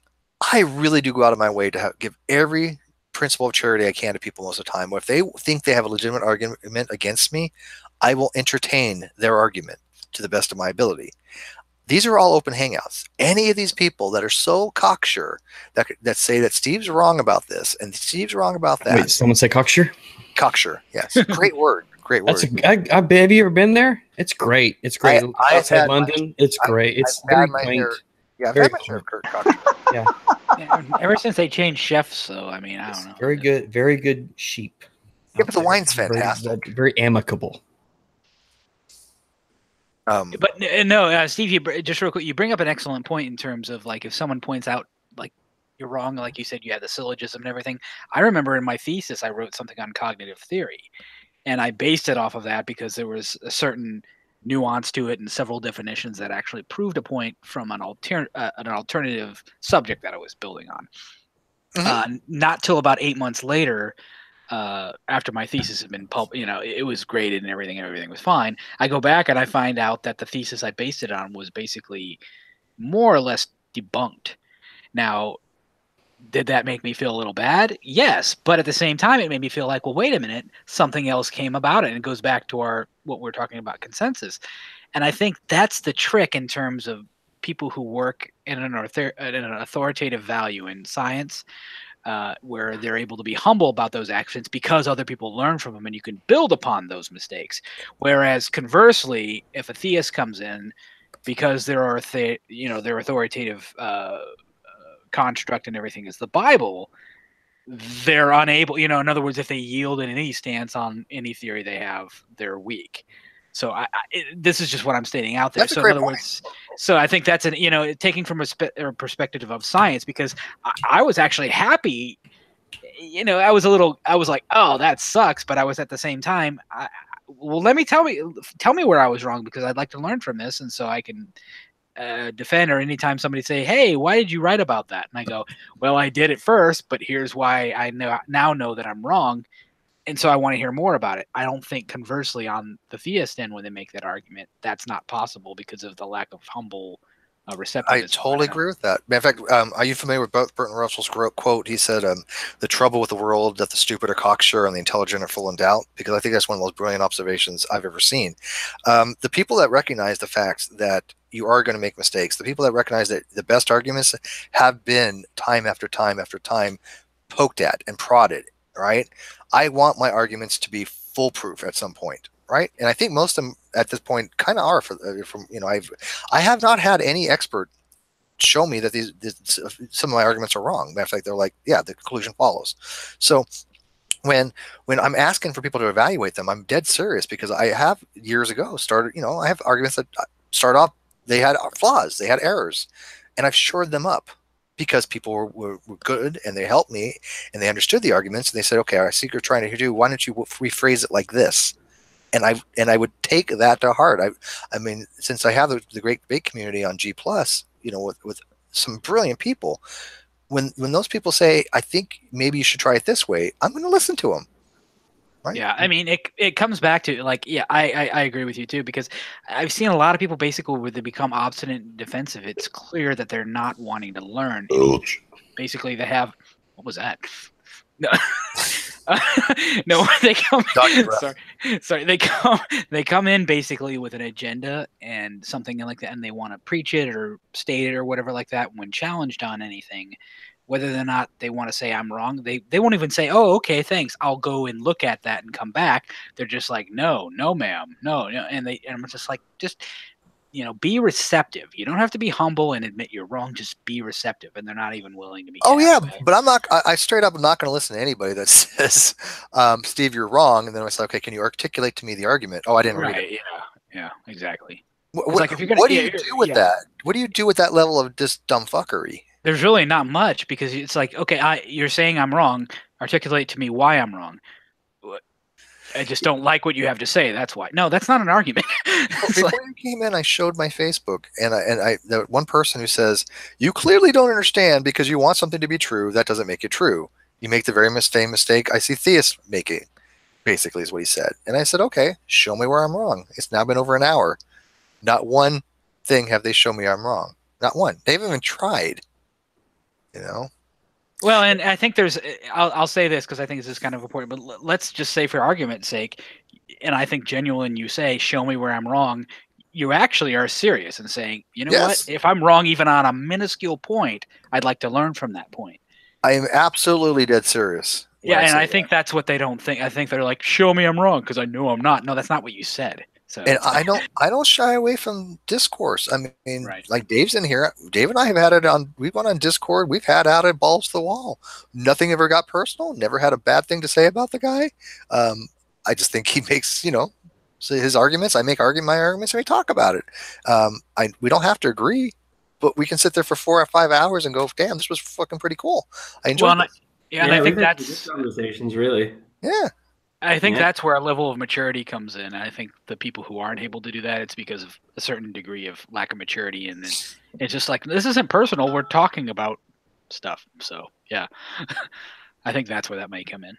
Because a lot of people don't possess that. I think they're just like, if you say I'm wrong about something, you just kicked my dog in my living room. No. It's like, well, again, they have a knee-jerk response, right? I mean, how bad, though, of a knee-jerk response do you have to be to read one of my arguments and think that I'm a theist? I don't even know how that would even come to somebody's mind. Well, one time I heard you say you weren't an atheist. I was screaming. I was one time screaming the name of God out when you and I were like having at it that one night. But other than that, never forget it. Yeah, never forget it. I almost believed in God after that. You know what? I showed you Jesus. That's for damn sure. I believed in heaven. Was that supposed to be private information? Because I don't really care. This isn't live, is it? No, we're not. Okay, that's good. That's good. Nobody's going to know about us. It's that was just private. There's just sexy time. Oh no, I'm just kidding. No, but I mean, it's so fun. Oh shit, we are still live. God damn it. I've never once. Steve. Fuck off. If anybody can find a single time that I've ever said that I'm atheist or that I'm a theist, I will be more than happy to put them on air and they can show everybody it and go, "Oh shit, I was wrong." Be more than happy to. Go ahead. What is more than happy? Basically ecstatic, maybe.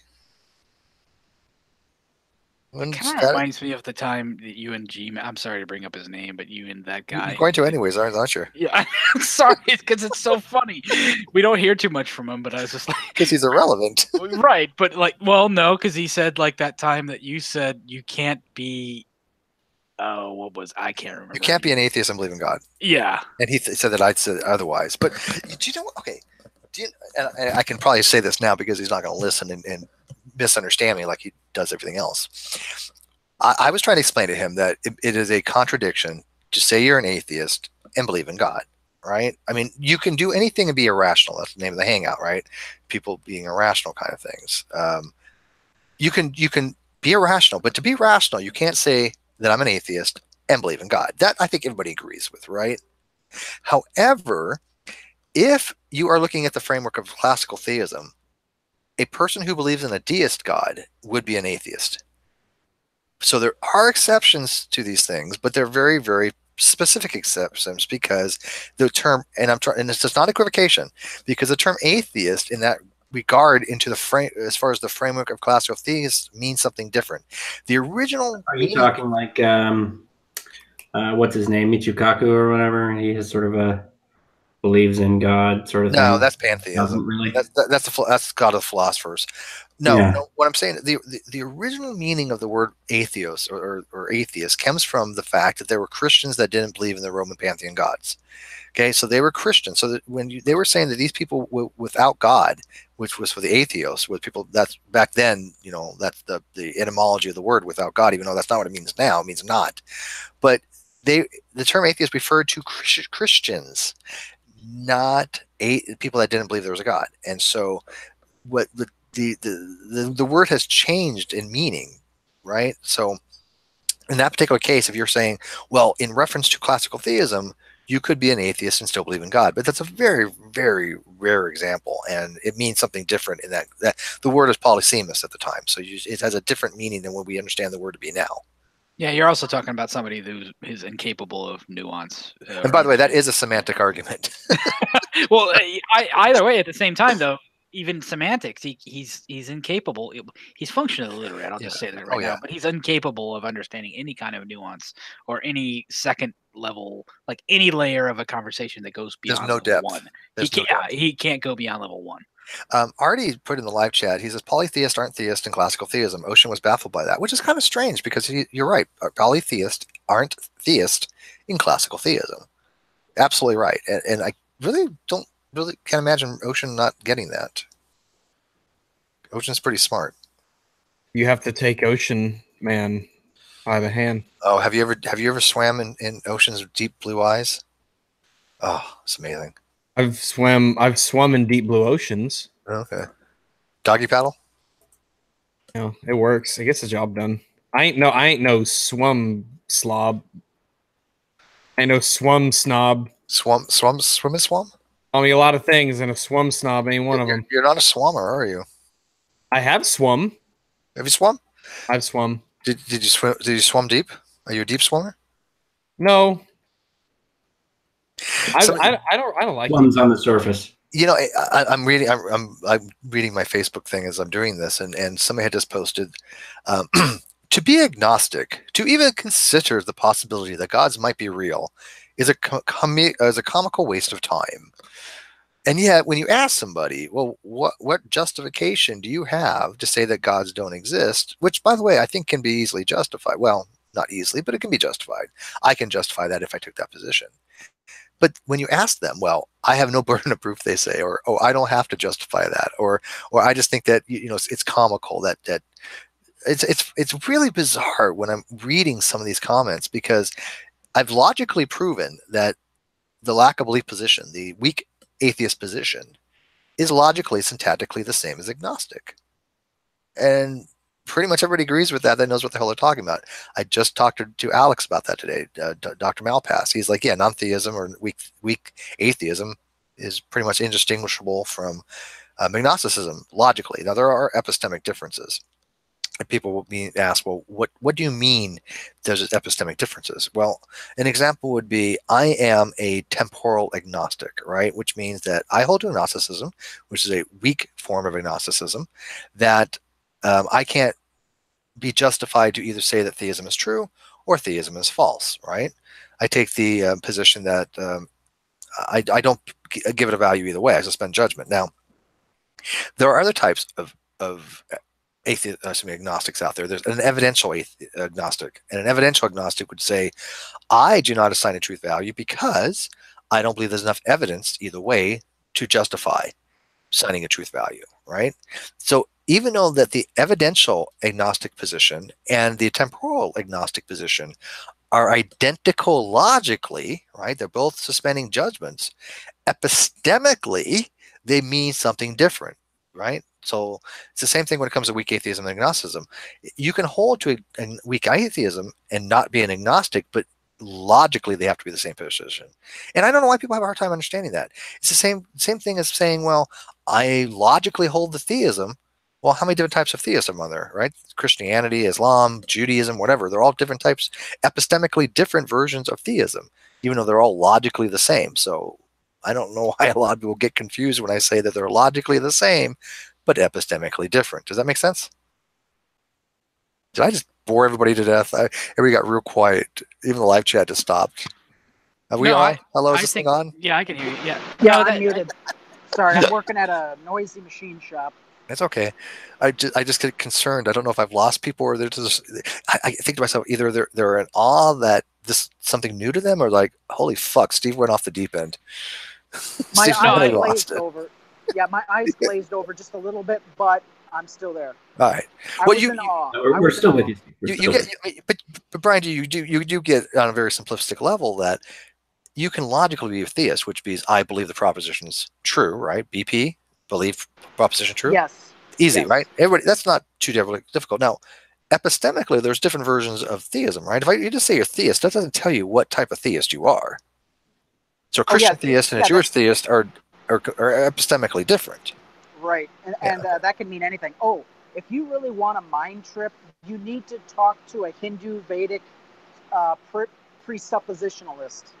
Wow, that would be wow. I never talked to Vedic, but what would be a Vedic presuppositionalist? Yes, he uses the same tactics, the same arguments as Psi 10, and it is beautiful to watch the dumpster fire. Oh my god. Yeah, he is very clever. I'll give him that. But yeah, he just takes. That sounds bizarre. Yeah, it is bizarre because it's like a unicorn. You don't see him very often. No, I would love to something like that. Okay, if you go to the Facebook group, I don't advise you to, but if you go to the Facebook group, you know I will anyways, right? Yeah, I just don't take advice for all. I know. Look up Defending Presuppositionalism, and Matt Slick and Psi 10 are both in that group. Okay. I will check it out. And here's another thing that I want to talk about irrationality before we kind of, I don't know how much time we're going to enter this. By the way, is somebody else joining us, Brian G? You invited somebody? Are they coming in? Yes, Mark is here. I don't see his icon.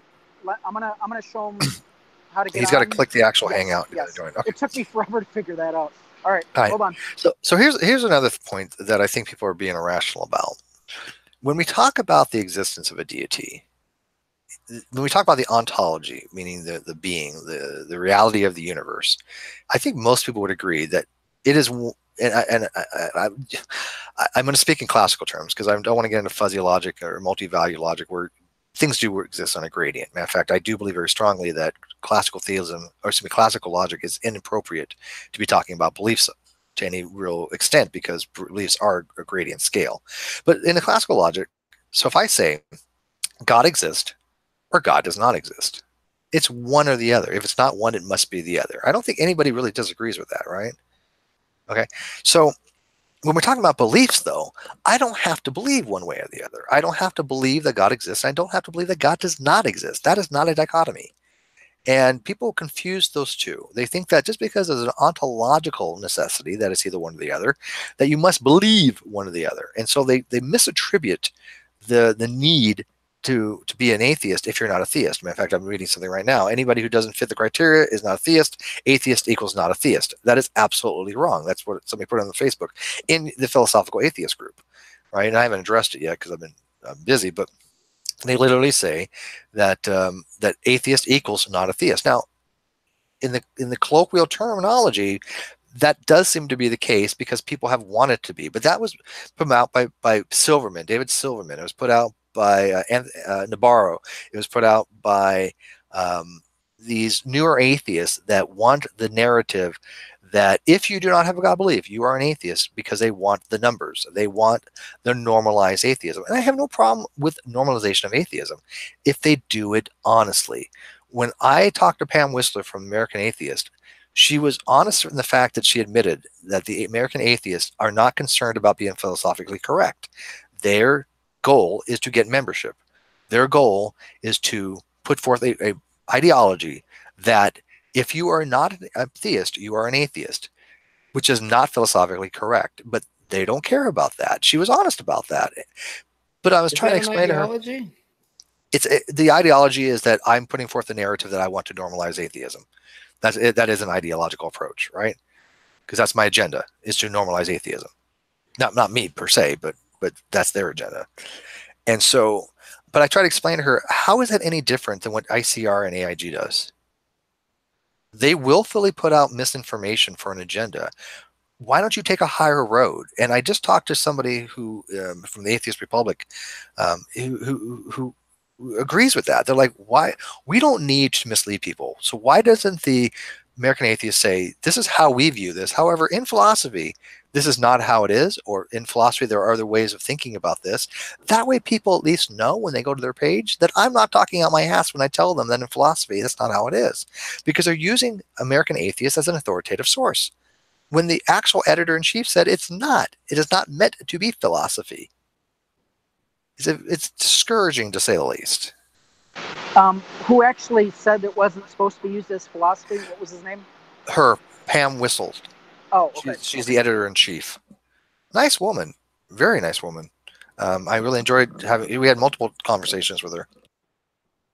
But, her agenda is just to get people to join the American Atheist and to normalize it. I do understand that.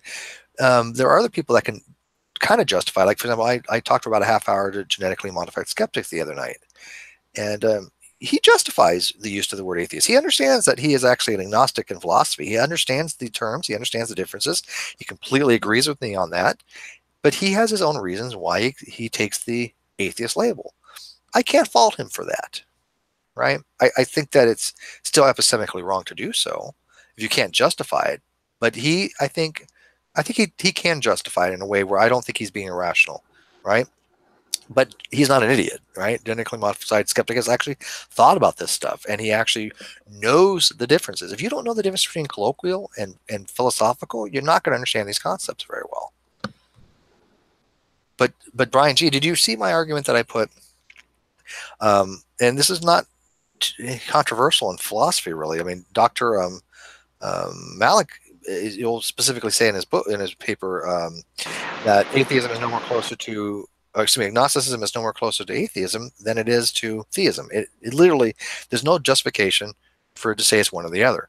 And so my argument was basically this: if you have a non-position, a non-propositional position on the proposition of theism, and you label that atheism, and again, I'm not trying to say this is right or wrong, right? That's a value judgment. I'm just saying this is the baggage that comes with it. If you do not hold a position on that proposition, and I just say I'm not evaluating it, and I'm going to call that position atheism, right? And that's what weak atheism is. Do you agree so far that that's kind of what they're doing? Because that's not really, that's not even contentious. Yeah, I'll be honest. I'm actually very new to this line of argument. I'll be honest. I don't have a lot of. I did see your post and the quotes from the Dr. McInnes. There was another one. Oppie. Dr. Graham Oppie. Yeah, I'm trying to get him on. I've reached out to him, but I haven't heard back from him, which is a shame. So I really want to get him on. I did see excerpts of his arguments. They seem pretty valid. I couldn't see anything wrong with them. So, and again, I think you're going to have to reiterate your arguments in the group so that way we familiarize. It would run like this. If given a proposition, I have the three options. By the way, there's a lot of background noise, Brian. Yeah, hold on. Sure. So there's three basic options. I can either accept the proposition, I can reject the proposition, or I can suspend judgment on the proposition. Generally speaking, it's those are your options. So if I have a proposition, no matter what the proposition is, but in this case, let's talk about the proposition of theism, that there is existing at least one God. Now, we've already determined that ontologically there is either a God or not a God in classical logic. We're going to assume a quantization that there is no partial gods, right? There's either a God or there's not a God. So if I reject, if I say I accept that proposition, I'd be a theist. If I reject it in philosophical terminology, I would be an atheist. But let's say I just don't evaluate it, right? I just say, I don't know one way or another. Now let me ask Dave McGinnis. That right there would be considered to be weak atheism. Is that not true? I mean, that's not even contentious, correct? Yeah, it's pretty weak atheism. Okay, so that's weak atheist. Weak atheist says, you know what, I don't have a God belief. That's fine. But they adopt the label atheism. Okay. But if you actually look at it logically and you say, here's the proposition of atheism. Okay, the proposition of atheism would be worded, there are no gods, right? Instead of saying there's at least one God that exists, you would say there does not exist at least one God. That would be the proposition of atheism if you mirror it. And that's perfectly fine to do that. Okay? You can take a proposition, you can mirror it the other way, because these are contradictories. If one is true, the other is false. So you can word them the same exact way. You just change the negation. So if the proposition of atheism is there are no gods, and I reserve a belief on that, and I take a suspended judgment approach, I would be, in that particular case, a weak theist by exact mirroring, right? Because I'm implicitly not affirming the proposition. Ergo, if you're going to take the narrative that there's a dichotomy between theism and atheism, if I'm not affirming atheism, what does that make me? Dave? I mean, we've talked about it before. As far as I'm concerned, if you're going to pick between, belief in at least one God versus believing that there are no gods, in the strong position of either side, I think that there's superior evidence to suggest that that there isn't, because you can explain how that belief. But I think you're missing the point, Dave. Let me try to bring it back here a little bit. And by the way, welcome, Mark. I'm going to get you 1 second, Mark. Welcome to the Hangout. I'm not ignoring you. Trust me. Okay, so the point being is, if you're going to have this dichotomy that you have atheism or theism, which, by the way, we know I reject, but if I give you the proposition of atheism, David, if you do not accept that, by that schema, you're not an atheist. So if you're not an atheist, what are you? You are a theist, right? You would be the equivalent of a weak theist. So my argument is that if you were going to have this type of schema and the theist wants to mirror it, then they are justified to say, well, if you do not accept strong atheism, you are a weak theist, because it's an exact mirror. And what my arguments try to do is actually help the atheist. I'm not here to promote theism, right? I don't want to help the theist. I want to help the atheist because I tend to side with them more because I think they have better arguments. Doesn't mean I accept their position, but if I can show them that their position needs shoring up, that this is what a theist does, this is how you argue against it. But when they come at me and they say, well, Steve, your argument doesn't make sense. Okay, please explain to me what doesn't make sense. I'm more than happy to try to help you understand it. But they don't do that on these groups. It was just disconcerting, to say the least. But anyways, Mark, welcome. How are you? How's it going? Nice to meet you, man. Liking your group a lot. Very enjoyable. Thank you for the hospitality. Hey, no worries, man. It's always a good idea to meet some of the members. This is like the second time I've ever been on Hangout, so I wish I could say the same. Yeah, that guy did actually get called out on it. I wrote him a nice. I appreciate it. Well, it's a daily thing for me. I'm used to it. Well, I'm not defending you in the group's purpose per se, and that's to promote conversation and that's my goal. What people believe and why they believe it, and is it rational or irrational? So I hold those beliefs based on the reasons given. Yep. At least from my perspective. And by the way, Raleigh S says, I've heard Ozzy make this point, and it's a good one. And I can't say, most of my arguments are not that original per se. Everything's derivative, right? But I take the arguments and I explain them and I formulate them in a way that is a lot more cogent, right?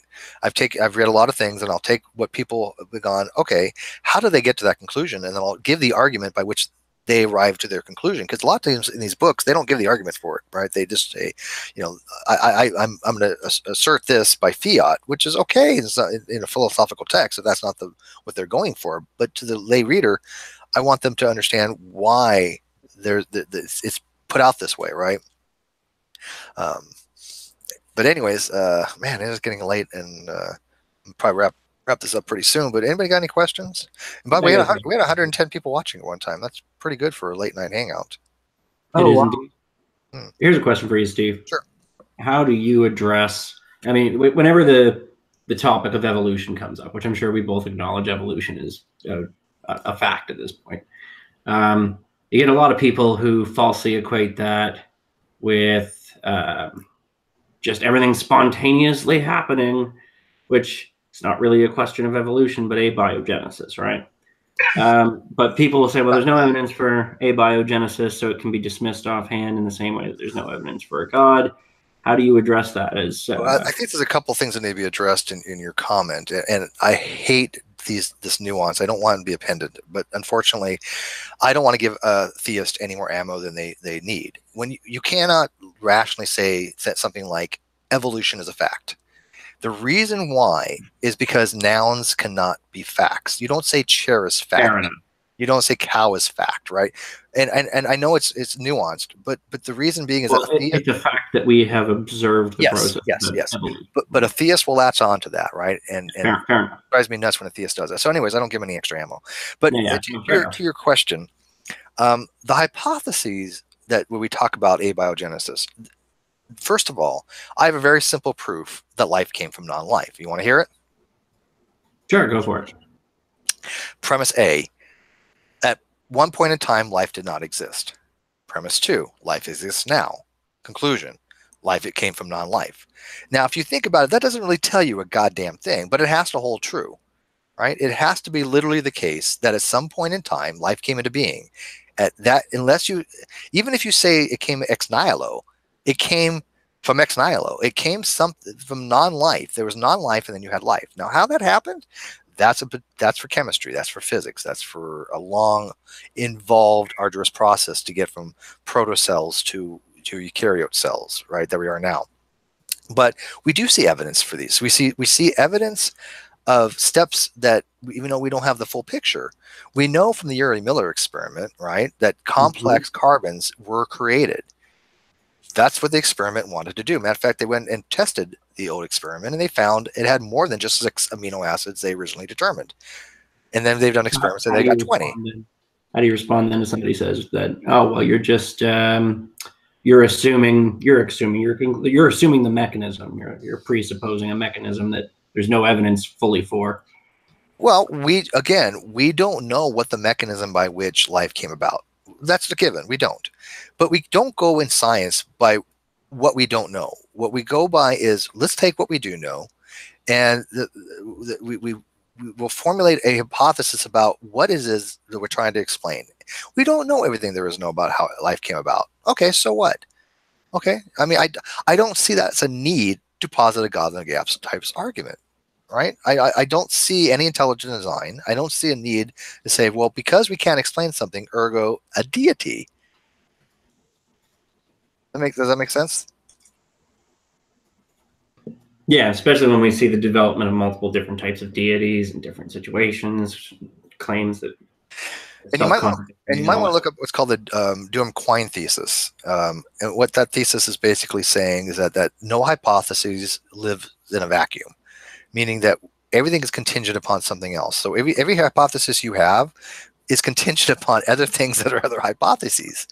And so when it comes to abiogenesis with the Duhem-Quine thesis, we recognize that these are going to be built upon hypothesis upon hypothesis upon hypothesis. That's how it's going to work. And eventually, if we do understand it well enough, like we do common descent, we don't have every fossil that ever was, but we have enough of them to know that there's a big picture that life goes back 3.8, 3.9 billion years. I mean, as far as stromatolites. So that's how I think that abiogenesis is going to be validated. And I think that that's going to be confirmed.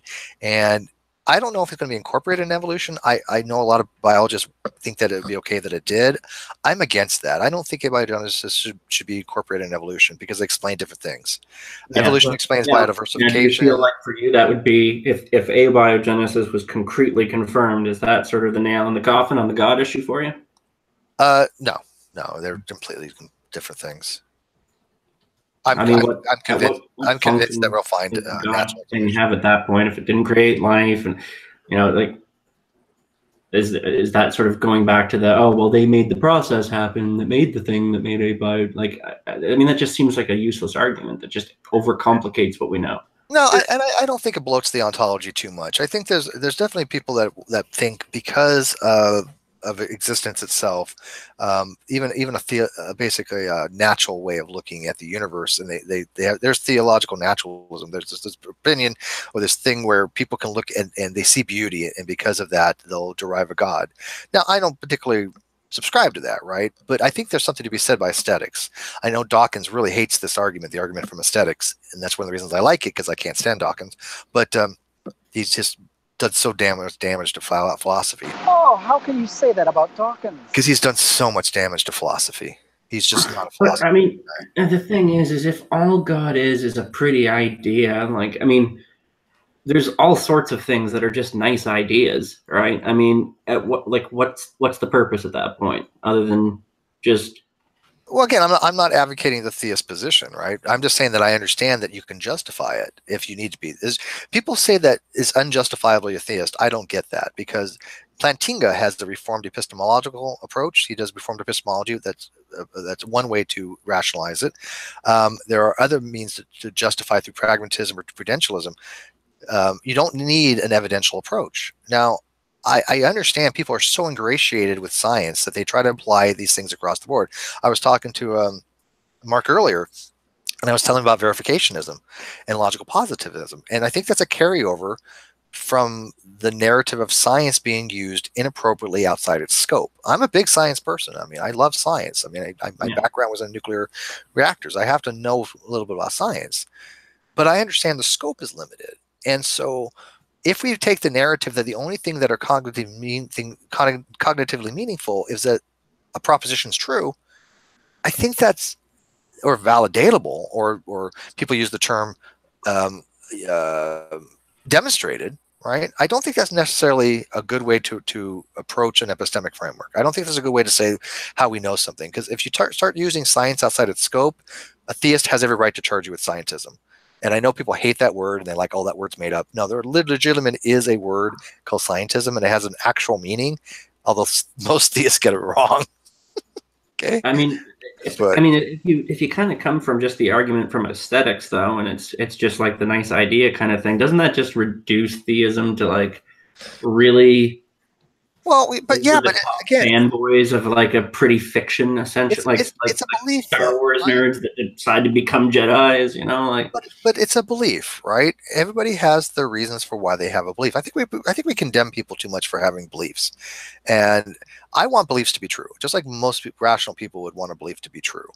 But sometimes people have beliefs for other reasons, right? And only they know their reasons, right?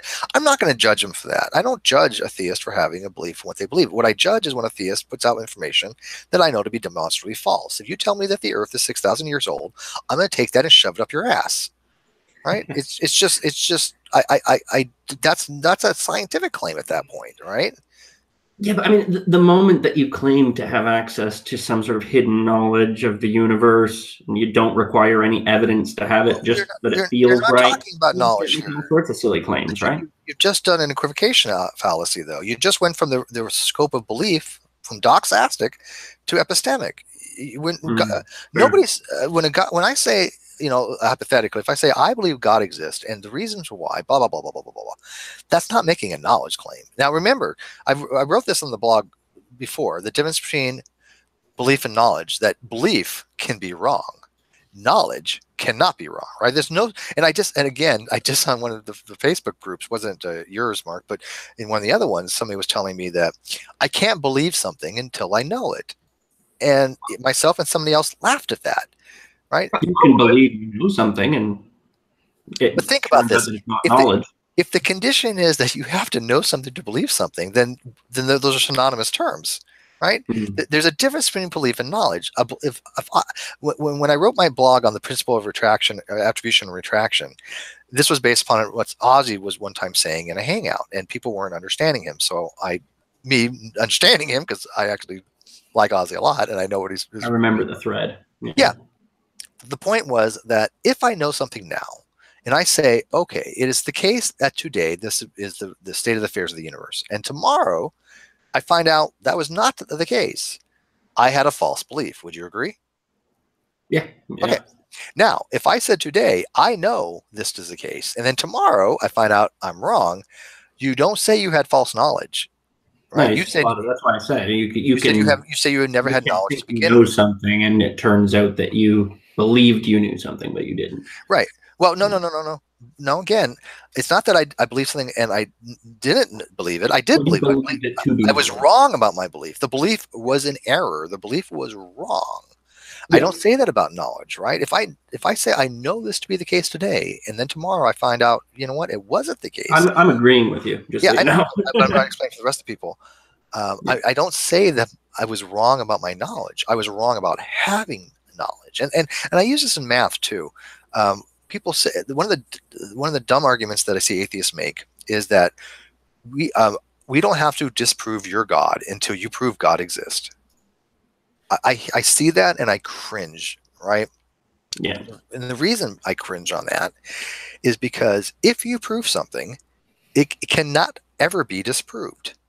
Right? So if a theist proved whatever that would mean to be, because I don't think you prove existential things. I think it's an existential fallacy. But if you say you prove something, it can never ever be disproved.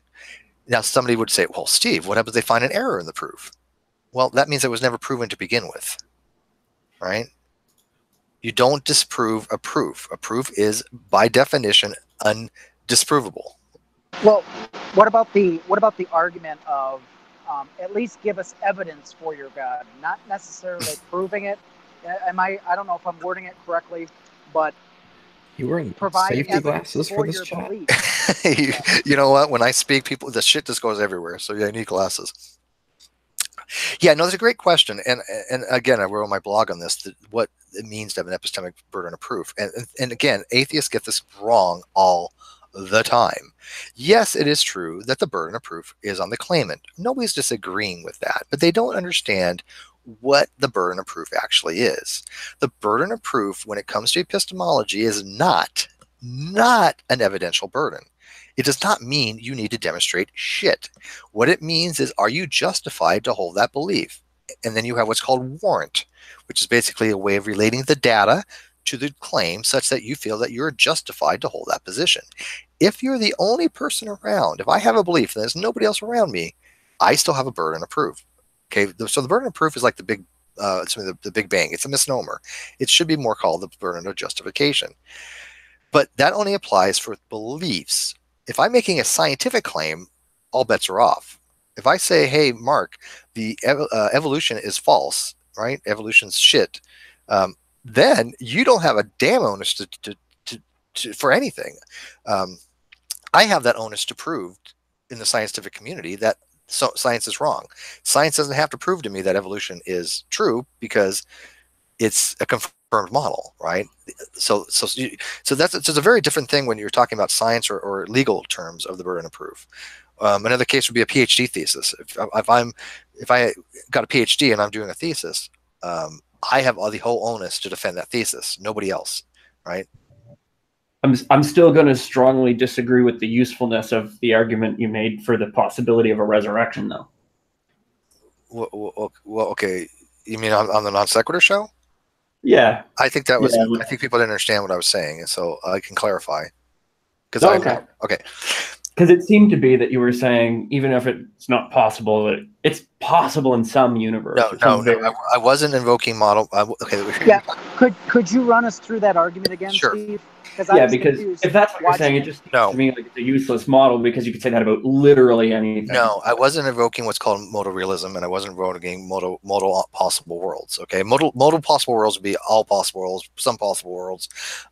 Modal realism would be if these possible worlds even exist. That wasn't what I was saying. Think about this very carefully, David. I would agree that rising from the dead after 3 days is biologically and physically possible. We would both agree with that, right? Okay. Logically possible is a completely different thing. Something is logically possible unless it's shown by reductio to be not logically possible. There's nothing logically impossible about somebody rising from the dead 3 days later. It's a misunderstanding of the word logic. People confuse logic and reason, or people confuse logic with this colloquial thing that doesn't make sense. You know, if it doesn't make sense, it's not logical. That's not what it means. The same thing goes back to that whole argument, something from nothing. When people say, well, it's impossible to get something from nothing. Unless you demonstrate that by reductio, that is not something that is a rational statement to make. You can get something for nothing unless you know. There doesn't appear or you don't to be know. Actually, I would say that you don't know if you can get something for nothing from nothing. Yeah, I mean, there doesn't appear to be any mechanism by which that could occur at that time. Irrelevant. It would seem to be not logical to assume that there would be has nothing to do with logic when it comes to that. The logic is either it is the case, can be, or is it not the case, right? So unless you can demonstrate that there's a metaphysical, and I don't mean like in like existence, but there's a metaphysical reason why it's a logical contradiction, then it is logically possible. It is not a logical contradiction to rise from the dead. Now, if you say, if I rose from the dead and became a square circle, that is logically impossible, right? A logical, okay, so logical impossibility. I'm thinking of it this way. Contradiction. I'm holding a lighter, right? I can light the lighter. I know that the lighter works. I could not do that if I was holding it underwater, right? Wouldn't work. Okay, but that's not a logical impossibility. That's a physical impossibility. There's a distinct difference. Right. So within the context of the time, with the technology available and the understanding available, I would say that it would be impossible physically for Jesus to have rose We've already from the agreed dead. on that. We even said that from the beginning. The first thing I said was it's biologically and physically impossible. But when a theist, here, again, I really big into steel manning, right? And a steel man means to take the best possible light of your opponent's argument, right? And I'm just going to say, the person in the chat, I'm aware there's underwater torches. I'm talking about the light I'm holding. So, yeah, throw some sodium in water. It's going to be a torch. Any kind of metal in that series will be very pyrotechnic. It's a Class D stuff. So, but if I'm steel manning them, and the theist says, "Look, I acknowledge that this is biologically impossible, but this is why it's a miracle. This is what shows it's something that we don't understand. This shows there's something supernatural causation." That's not illogical for them to make that argument. Now, you can agree with it or don't agree with it, but you don't want to strawman your opponent. And I see a lot of atheists making the mistake by saying, well, that's just not physically possible. But the problem is the theist is not positing it as being physically possible. He's positing it's not physically possible without divine intervention. And there's nothing logically impossible about that. Does that kind of clarify? Yeah, but doesn't that presuppose that something divine exists to make it happen? No, it doesn't. It doesn't necessarily presuppose it. What it is the theist is making an argument. The theist is saying this is if this is the case that Jesus rose from the dead, the most likely explanation that they feel would be that there's a deification event going on. There's something being deified there. Jesus is a deity. He's a god. Some supernatural causation, something along those lines, right? So they're thinking that that is a rational explanation for it. Now, I'm not saying that's necessarily wrong, because if I saw a person rise from the dead 3 days later, I'm going to probably go, there's probably something to this, right? You know, I mean, sure, it could be aliens, but it's more likely, if even anything remotely near that occurred, that dude just passed out from all the torture and pain and came to a little bit later. Well, hang on. You're changing the hypothesis, though. You can't do that. We are assuming, again, you want to use principle of charity. We are assuming the person is actually dead, right? You don't want to use this argument, well, maybe they weren't dead to begin with. Sure, that's something completely different, though. Don't straw man your opponent. Steel man them. So let's assume the person is dead for 3 days. Then what? If you're trying to get to the truth of a situation, then you should look at, okay, well, what is proposed to have occurred, and what is like the simplest explanation that... But Dave, we're looking at the argument of adding magic. But we're looking at the argument. So in a hypothetical, if we said a person died, they were dead, clinically brain dead, no activity, they started to be petrified, it's not petrified, they started to putrefy, right? So 3 days later, they're back, right? They're all their wounds are healed and they're perfectly fine, right? How would you explain that? Ancient aliens. Yeah, I'm not saying it's aliens, but it's probably aliens. To me, that would be. Oh man, if that was it, oh dude, oh I'm ready for it. I'm so ready for it, man. Dude. Oh, I'm so ready for that to be the actual reason. Please let that I'm like, I was like, oh, all right. Think about how interesting the universe would be. Oh shit, right? Mark, let's do it. I was going to say the first thing I would start doing is looking for a natural explanation. What do we know about the natural world Aliens are natural. This to happen. Yeah, well, okay. Two things with that. No, okay. Two things with that, Mark. First of all, I agree with you from a scientific point of view, right? Science adheres to methodological naturalism, which, by the way, drives me crazy when some people say, oh, what good is philosophy? Well, philosophy guides science. Without philosophy, you cannot have science because science has no mechanism by which to moderate itself, right? And science says, in order to be effective, we want to eliminate any possibility of a supernatural causation. We want to find a natural explanation to a natural phenomenon. That's philosophy, people, right? So when you're saying philosophy is useless, you're saying that it's useless in science, and that's just silly. So I agree with you 100%, Mark. In science, that's how you would approach it. But in philosophy isn't constrained by methodological naturalism. Matter of fact, most people that I know are not even philosophical naturalists, or at least a lot of them aren't. So you can open up to more of a non-naturalistic explanation, right, in philosophy. And what's funny is I have another argument that I run, that if you're an ontological or philosophical naturalist, which are the same thing, you literally entails that you are a strong atheist, right? And again, assuming rationality, you can be irrational and whatever, but if you want to be rational, if you're a philosophical naturalist, you are by entailment a strong atheist or philosophical atheist. And I've actually had people balk at that, and I'm like, how do you not see that? This is not even contentious. You can go read a philosophical book and they'll explain that they agree with this. I just word it differently in my argument. I put it in a more logical format, but the conclusion is the same. And I've had actually people tell me you're wrong on that, Steve. Okay, well, please explain to me how I'm wrong on that. I will listen to your arguments. But does anybody not understand why that entails, why that necessarily follows? The metaphysical necessity? I'm just kind of making an assumption here that in my own head, I don't know how you jump outside the natural world or everything that we know and see. How do we jump outside of that to get to the supernatural? How do we even begin to verify that it's a thing? Well, that's a good question. I don't know if there's a way, and I have the same problem. I don't know what the line of demarcation is between natural and supernatural. But with my argument is that if you adhere to the possibility that there are, impossibility that there isn't anything supernatural, that all that exists is natural. If you adhere to naturalism, philosophical or ontological naturalism, by entailment, you are making a claim that there are no gods. Yeah, I mean, the way I look at it, without the ability to do that, we wouldn't have any good fiction.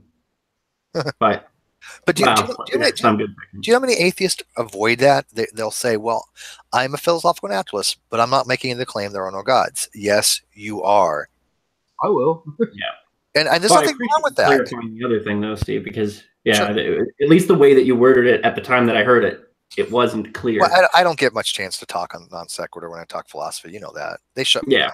Yeah, it came out as sounding like, oh, well, in some possible world it's possible, so I guess it's possible. And it's and I recognize that. Leprechauns and unicorns. I wanted to explain clearer, but Kyle doesn't let me. You know that. do you really think I'm that much of an idiot, Dave? Come on. Kyle's a fucking unicorn. I thought poor Kyle was going to lose his mind. I'm like, no. Kyle still can't. He doesn't believe me that colors don't exist. I believe you, Steve. Thank you. I have to say this though, with the non sequitur show, you and Kyle are the best team I have seen on a show. You're too kind. Can I keep you? But yeah. I just want to scratch you by your ear right now for some reason. Thank you. Yeah. But see, you both have different things to bring to the table, and that's what makes the show interesting. Thank you. Kyle has a down-to-earth, common sense approach. You bring philosophy, and it's a great combination, I think. And science. Don't forget science. I do science too. Yeah, yes, science. Okay. No, I appreciate that. I think that we were going on almost a year now doing the show, and we have almost 16,000 subs and 2.5 million views already. That's unheard of for something that hasn't even been around a year. And so we have a huge support. People like the content. We work our ass off to get people and to have these discussions. And by the way, we actually have to go learn about this stuff before we go on air. So we're constantly reading stuff. I mean, I'm in constant contact with Kyle all day long. I mean, he's like joined at the hip. And we love what we do. We love this. We want to make it full time. It is full time for me, but I love the feedback that people are saying exactly what you said, that they don't find this kind of content anywhere else. Now, granted, we don't do it perfect, but we're improving. And the fact that we still have great conversations, that's what I'm going for. But I'll leave you with this, because like I said, I probably have to get going here soon. One other thing that I want to kind of point out to the atheist, because I want to help them, is that don't avoid your burden of proof. Don't use this narrative. Well, it's only the theist that has a burden of proof, because I'm going to tell you, it doesn't advance your agenda. And I'm going to show you why. I'm going to use Rags as my example. Rags, let's pretend you're a theist. So say something really crazy, like Jesus loves me. Okay. Jesus loves me. Okay. No, and Lois Lane knows that Superman can fly. Very good. I'm so proud of you.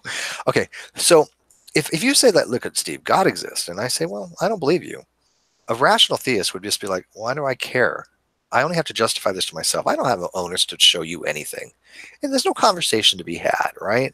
But if both people come to the table with their own burden, and they want to explain why they feel like they're justified, and I say, well, you know what, Rags, not that I don't believe you, is that I believe that you're wrong.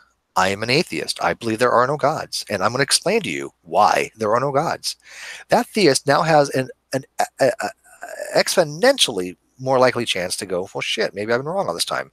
And that's how people have left theism, by the way. They've had good arguments told to them. I think there's a lot of people out there who think that it isn't, like, it's a bad thing to want to have other people see things your way. Like, they think that's a bad thing. I agree. Like, you just want to have everybody agree with you. It's like, well, kinda. I disagree with that. Like, boy, there's something meta with that, right? Well, there. I phrase that poorly. I mean, like, I want to convince people of what I think. Yes, that's called a persuasive argument. You want to use argument. Well, can I ask, for instance, in a debate group? Yes. You can't really. I don't think you can just rely on, well, it's justified to me, so therefore I'm good. That's how. Yeah, then why show up? It is okay. Wait, hang on. A great question, and let me kind of address that. And I understand that. That's how it depends on the situation. If I come into a debate group, right, and I'm saying, hey, Rags, I have a position, and you're right, Rags, I want to persuade you, right? I want to change your mind. Then the onus is to show a person, right? In that case, it's not just an epistemic burden. It's now moved to an evidential burden, because a persuasive argument is an evidential one more than an epistemic. So you're exactly right, Brian G. I mean, clearly. And so even in these groups, even in these philosophical groups on Facebook, when two people come to meet, if one person just says, oh, you know what, hey, theist, make your case, I'm not going to bother with them. I can tell you right now, that person has nothing to offer me, right? Because they will not be intellectually honest. And it drives me nuts, because I see the atheists shirking their responsibilities for having a burden of proof when it's not that hard to make. I can tell people how to make their burden of proof and to show a theist that they're wrong, if that's what the goal is. Yeah, right? That was going to be my second question. If we maybe next show, maybe not tonight, but next show, if we can actually go into arguments. Yes, next show. I would like that. The existence of gods. I mean, I already came from a background of fundamentalism, where there was no question. There is a God, and here's the proof. It's called the Bible. Now, I would like arguments for the other side, but philosophical arguments. I would very much enjoy that. I've done that before, and I'm happy to do again. How about the next time I have a Google Hangout like this? I will, and other people, I'll invite some people on. And that would be awesome. We'll give you some very good atheist arguments. I have a non sequitur question for you, Steve. Sure. Well, let me just finish this 1 sec. So people, when people say, well, all the onus is on the theist, my question to them is, then why the fuck are there atheist arguments out there? If think about that, if only the theists had to make their argument, then why is it you can go read philosophical literature with very good atheist arguments? That it doesn't jive with that narrative that only the theist has the onus. Because they want to live in sin so fucking much, they write books about it. Right. They write whole books about it. I just want to be a sinful, hedonistic person. I just want to be left alone so I could suck this dick. I just want to be loved, Riggs. Y'all making me write books and shit. I just want to be loved. Okay, so good, David. By the way, I know you and Kyle I've never commanded someone's that. attention in my life since I've been on YouTube. Like the fuck, I know what I'm talking about. I've never taken a philosophical course in my life. People, what the fuck is wrong with you? Anyways, so I know that you and Kyle disagree on things from time to time. Mm-hmm. Do you believe that hypnosis exists? Oh my God, he just asked me this not too long ago. Hypnosis? Because he thinks that it's completely fake, totally a party trick. And okay. I'm currently talking. I'm going to be honest with you, Dave. I'm always honest. And by the way, anybody who ever accuses me of lying, I'm going to do one of two things. Prove it or get the fuck out of my way. I do not tolerate it. I really hate that. And I'm not saying you, by the way, but I get that a lot in these Facebook groups. Oh, Steve's dishonest. Okay, great. Come on my show. Show my followers I'm dishonest. I will give you all the time you freaking need. In 5 years, not a single person has ever shown that I've ever lied about anything. There's a reason for that, because I don't lie on air because I know it's going to bite me in the ass. Now, if you're, one of my girlfriends or something like that, but I was kidding. Well, that's a different story. Anyways. So Dave, to answer your question, it's like chiropractic work. And let me explain why I say it's like chiropractic. I've been to a chiropractor for lower back pain. It works. There's some, if you're the type of chiropractor that says that subluxations will cure you of this, then you're the wrong kind of doctor. But there are certain types of chiropractor that works for lower back pain, right? Yeah, that's a fact. I mean, I can give you stats for this. Yeah. Same thing with hypnosis. There is a core thing of hypnosis that works, but it's more like a deep meditation type thing. And I know this to be true because I've done it to myself. Yeah. I've self-induced. Yeah. I mean, there's, if somebody's going to tell you that they're going to hypnotize you and suddenly your dick is going to double in size or something like that, they're obviously full of shit. And there's those people that are out there for sure. Right. So, they lied to me then. So the real question. But do I believe induction works? Yeah. Do I believe that you can go into a meditative state? What they will call that hypnosis? Absolutely. Because again, personal experience. I've done it 4 or 5 times. Definitely experienced hypnotic phenomena like amnesia that's induced or positive and negative hallucinations. Dude, I've been on other planets. Are you kidding me? Yeah, exactly. So one of the people that I was just recently in touch with through their offices is David Spiegel. He's a professor and associate chair of psychiatry, behavioral sciences, director of the Center of Stress and Health, and the medical director for the Center of Integrative Medicine at Stanford University. Okay. And he's done a bunch of research and studies over the last few years on hypnosis, and has demonstrated it as a specific state that alters how the brain is functioning through I'm okay with that. fMRI and things like this. I'm okay with that. I think he'd be interesting to come on. Now, do I have some issues with neuro-linguistic programming? Yeah. Do I think it's bullshit? I mean, it has the same problem hypnosis does, in my opinion, that there are people who make exaggerated claims. But even with neuro-linguistic programming, as much as the science community tends to discredit it, if you look at the actual techniques that are presented, there are a good number of them anyway, that are by the more science-minded people who practice it.